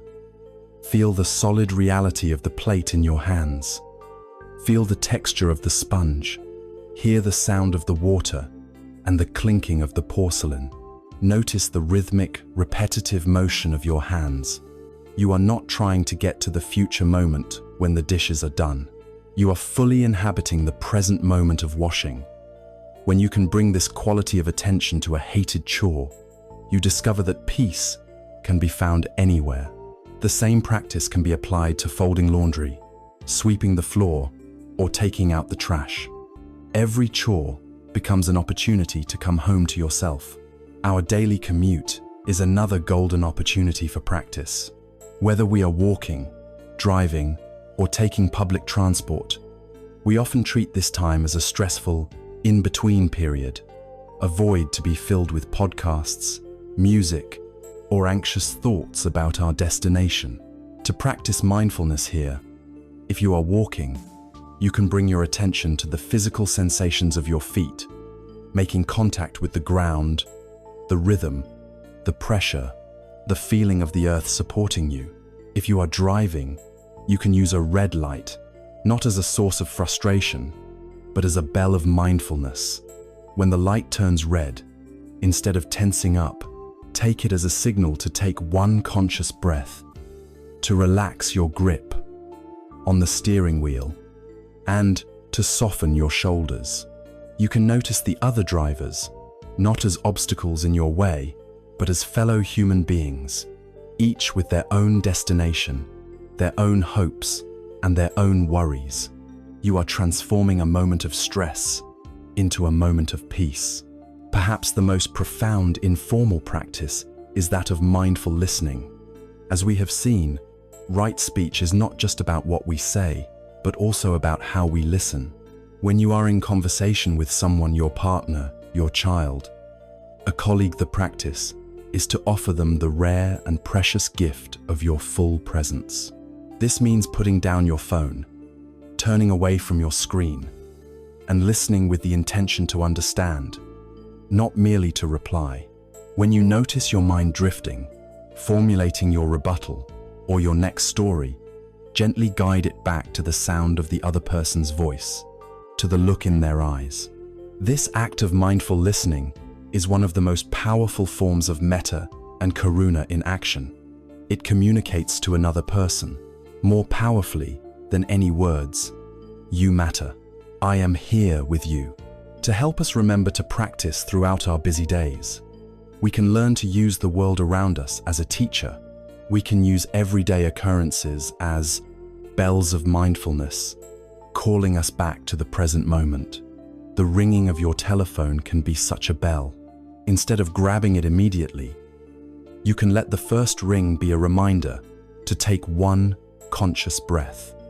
Then, with a calmer mind, you can answer. A notification sound from your computer can be a bell that reminds you to check your posture. The sound of a bird singing outside your window, the feeling of a breeze on your skin, the taste of the water you are drinking, any sensory experience can become your ally in this practice. A gentle, friendly reminder to wake up to your life, right here, right now. By weaving these threads of awareness into the simple acts of our day, eating, walking, working, listening, we begin to create a beautiful tapestry of continuous practice. The artificial boundary between our meditation time and our real life begins to dissolve. We discover that the peace and clarity we touch on the cushion are not confined there. They are portable qualities of mind that we can access at any time. Our entire life becomes the meditation hall. This constant, gentle training in being present does more than just make our daily chores more pleasant. It prepares us, moment by moment, to meet not only the small challenges of our day with grace, but also the greatest and most profound challenges of our existence, the realities of sickness, old age, loss, and our own mortality. This brings us to the final stage of our journey through the heart of this wisdom learning, to let go of the raft itself. We have traveled a great distance together on this inner journey. We began in the turbulent waters of our own restless minds, and step by step, we have constructed a raft. This raft built from the timbers of ethical conduct, bound together by the ropes of mindful effort, and steered by the rudder of wisdom, has carried us through the currents of anger and anxiety, past the whirlpools of desire and doubt. We have learned to navigate by the stars of loving kindness and compassion. And now, we begin to see the far shore, the shore of peace, nirvana. As we approach this shore, the final and most profound instruction of the path presents itself. We must be prepared to let go of the raft. The very tool that has carried us to safety must itself be relinquished. To cling to the raft, to carry it on our backs, onto the dry land, out of attachment or pride, would be the final, most subtle burden. True freedom is not just freedom from suffering, it is freedom from everything, including the very path that leads to freedom. This final act of letting go is rooted in a radical acceptance of the way things are. And to truly accept life, we must also accept the one great truth that our modern culture works so hard to deny, hide, and ignore: the truth of death. There is a powerful and poignant story that illustrates this with heartbreaking beauty. It is the story of a young woman named Kisa Gotami. Her life was filled with joy and love for her only son, a small baby. But one day, tragedy struck, and the child suddenly died. Kisa Gotami, driven mad by a grief she could not comprehend, refused to accept his death. She picked up his small, lifeless body and wandered through her village, going from door to door, desperately begging for a medicine that could bring him back to life. Some mocked her, others pitied her, but no one could help her. Finally, a wise man saw her plight and, with great compassion, advised her to go and see the Buddha. She ran to the Buddha and laid her child at his feet, pleading for him to work a miracle. The Buddha listened with immense patience and kindness. He told her that he could, indeed, make a medicine to restore her son, but that he required one special ingredient.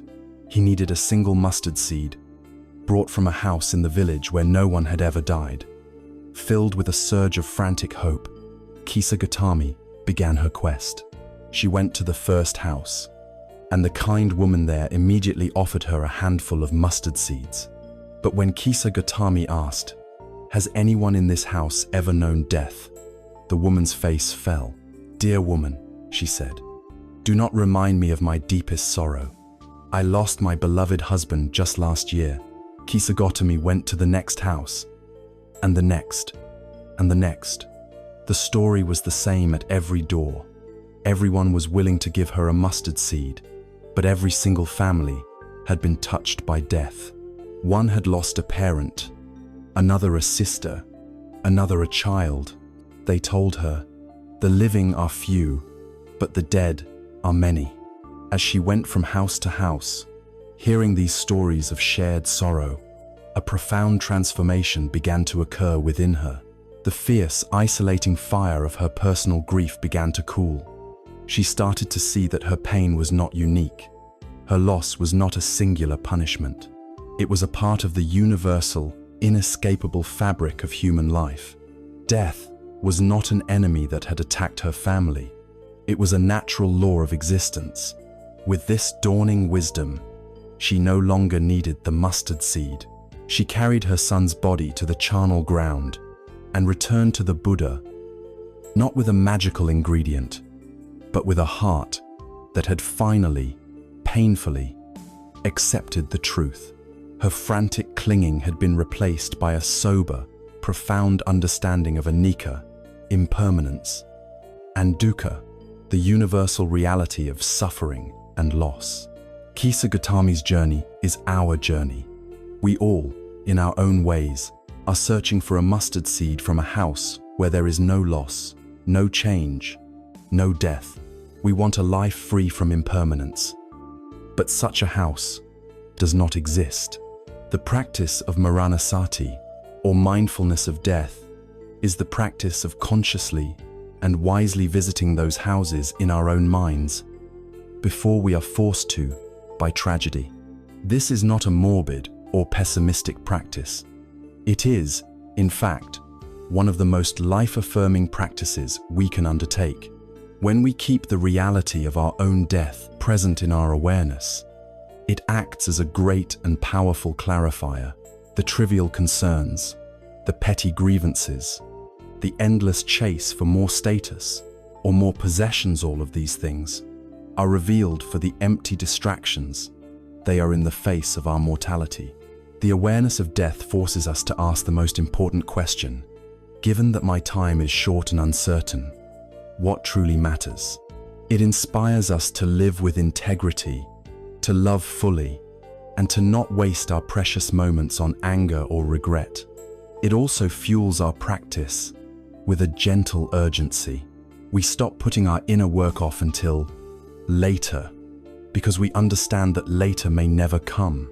And by looking at death with a clear and steady gaze, we rob it of its terrifying power, a power that comes from our denial and avoidance.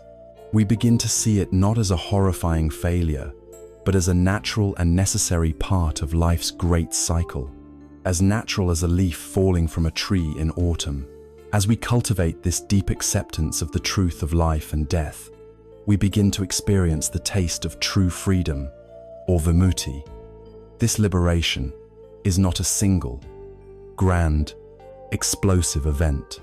It is the cumulative effect of 1,000 small moments of letting go.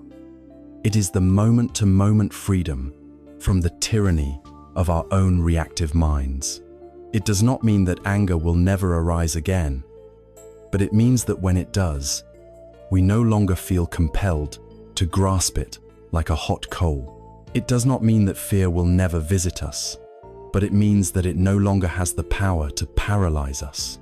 It is the freedom from the push and pull of craving and aversion, and the freedom to respond to life with spontaneity, wisdom, and compassion. It is a profound sense of ease with the 10,000 joys and the 10,000 sorrows that make up a human life. We are no longer at war with reality, and so we arrive at the final understanding. The ultimate peace, the coolness of nirvana, is found not in changing the world or in perfecting ourselves into some ideal, but in a radical and unconditional acceptance of reality, exactly as it is. It is the complete and total acceptance of anicca, that all things are impermanent and in constant flow. It is the acceptance of dukkha, that in a conditioned life, there will always be a quality of friction and unsatisfactoriness when we cling. And it is the acceptance of anatta, that there is no solid, separate self to be defended or aggrandized. When we stop fighting what is, when we lay down our weapons in the long war against reality, we discover a peace that is not dependent on conditions. We find a peace that is not based on pleasure or success, a peace that cannot be shaken by loss or failure. It is the peace that surpasses all understanding, the peace that was here all along, waiting for us, underneath all the noise. Our long journey through the landscape of the mind, from the honest acknowledgement of our dis-ease to the discovery of this profound, accepting peace, has now come to a point of quiet culmination. We have traversed the path. We have used the raft. Now, let us pause for a moment on this far shore to look back over the landscape we have traveled, to gather the most precious lessons we have learned, and to understand how to carry the essence of this journey forward into the rest of our lives. We began our journey together in the heart of the modern condition, in the quiet desperation of a mind that cannot find rest. We started with the feeling of being adrift in a sea of noise, of constant striving and subtle dissatisfaction. We gave this feeling a name, dukkha, and in naming it, we began to see it clearly for the first time. We followed its tracks back to their source and discovered the relentless thirst of tanha, the mind's endless craving and aversion that fuels the fires of our discontent. But in that darkness, we also saw a light. We discovered the profound possibility of peace, the promise of nirvana not as a distant heaven, but as the mind's own natural state of coolness and clarity once the fires are extinguished. And we were given a map to that peace, the Noble Eightfold Path, a raft to carry us across the turbulent waters. We learned to walk this path, to cultivate wisdom in our view, to ground ourselves in the integrity of ethical action, and to train the mind with the gentle persistence of mindfulness and compassion. We learned to see the truth of anicca, that all things are flowing and impermanent, and the truth of anatta, that the solid self we cling to is an illusion. We learned to befriend our anger, to soothe our anxiety, and to welcome the birth of an inner joy that is not dependent on the world. If there is a single essential truth to carry with you from this entire journey, let it be this: peace is not something you must acquire, build, or earn. It is not a destination at the end of a long and arduous struggle. Your own true nature, the fundamental awareness that is reading these words and feeling these feelings, is already and always peaceful. It is like the vast, open, boundless blue sky. Your thoughts, your emotions, your memories, your worries, the pains and pleasures of your body, these are like the clouds. The clouds are not the sky. They appear in the sky, they move through the sky, and they dissolve in the sky, but they can never, ever stain or harm the sky itself. Our suffering arises from a case of mistaken identity. We forget that we are the sky, and we believe that we are the clouds.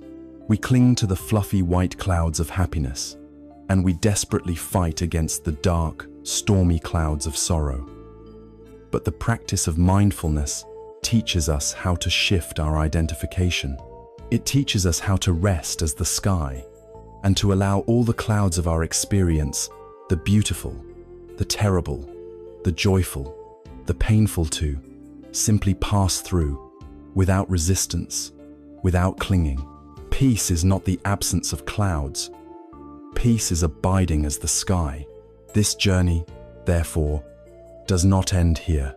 It begins. It begins in this very moment. You do not need to become someone else to walk this path. You have everything you need already.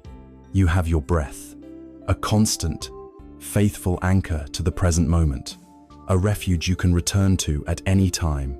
You have your awareness, the gentle light of mindfulness that can illuminate any corner of your experience with clarity and kindness. And you have a heart, a human heart, capable of immense warmth, of boundless metta and karuna, which is the fuel that will sustain you on your way. Do not be discouraged if your mind is still busy, or if the hindrances still arise. That is simply the nature of the mind. The path is not a straight line to perfection. It is a spiral, a gradual process of returning, again and again, with ever increasing kindness and wisdom, to the truth of the present moment. The journey of 1,000 miles begins with a single step. The journey to inner freedom begins with a single, conscious breath. The silence is waiting for you, not as an emptiness to be feared, but as a homecoming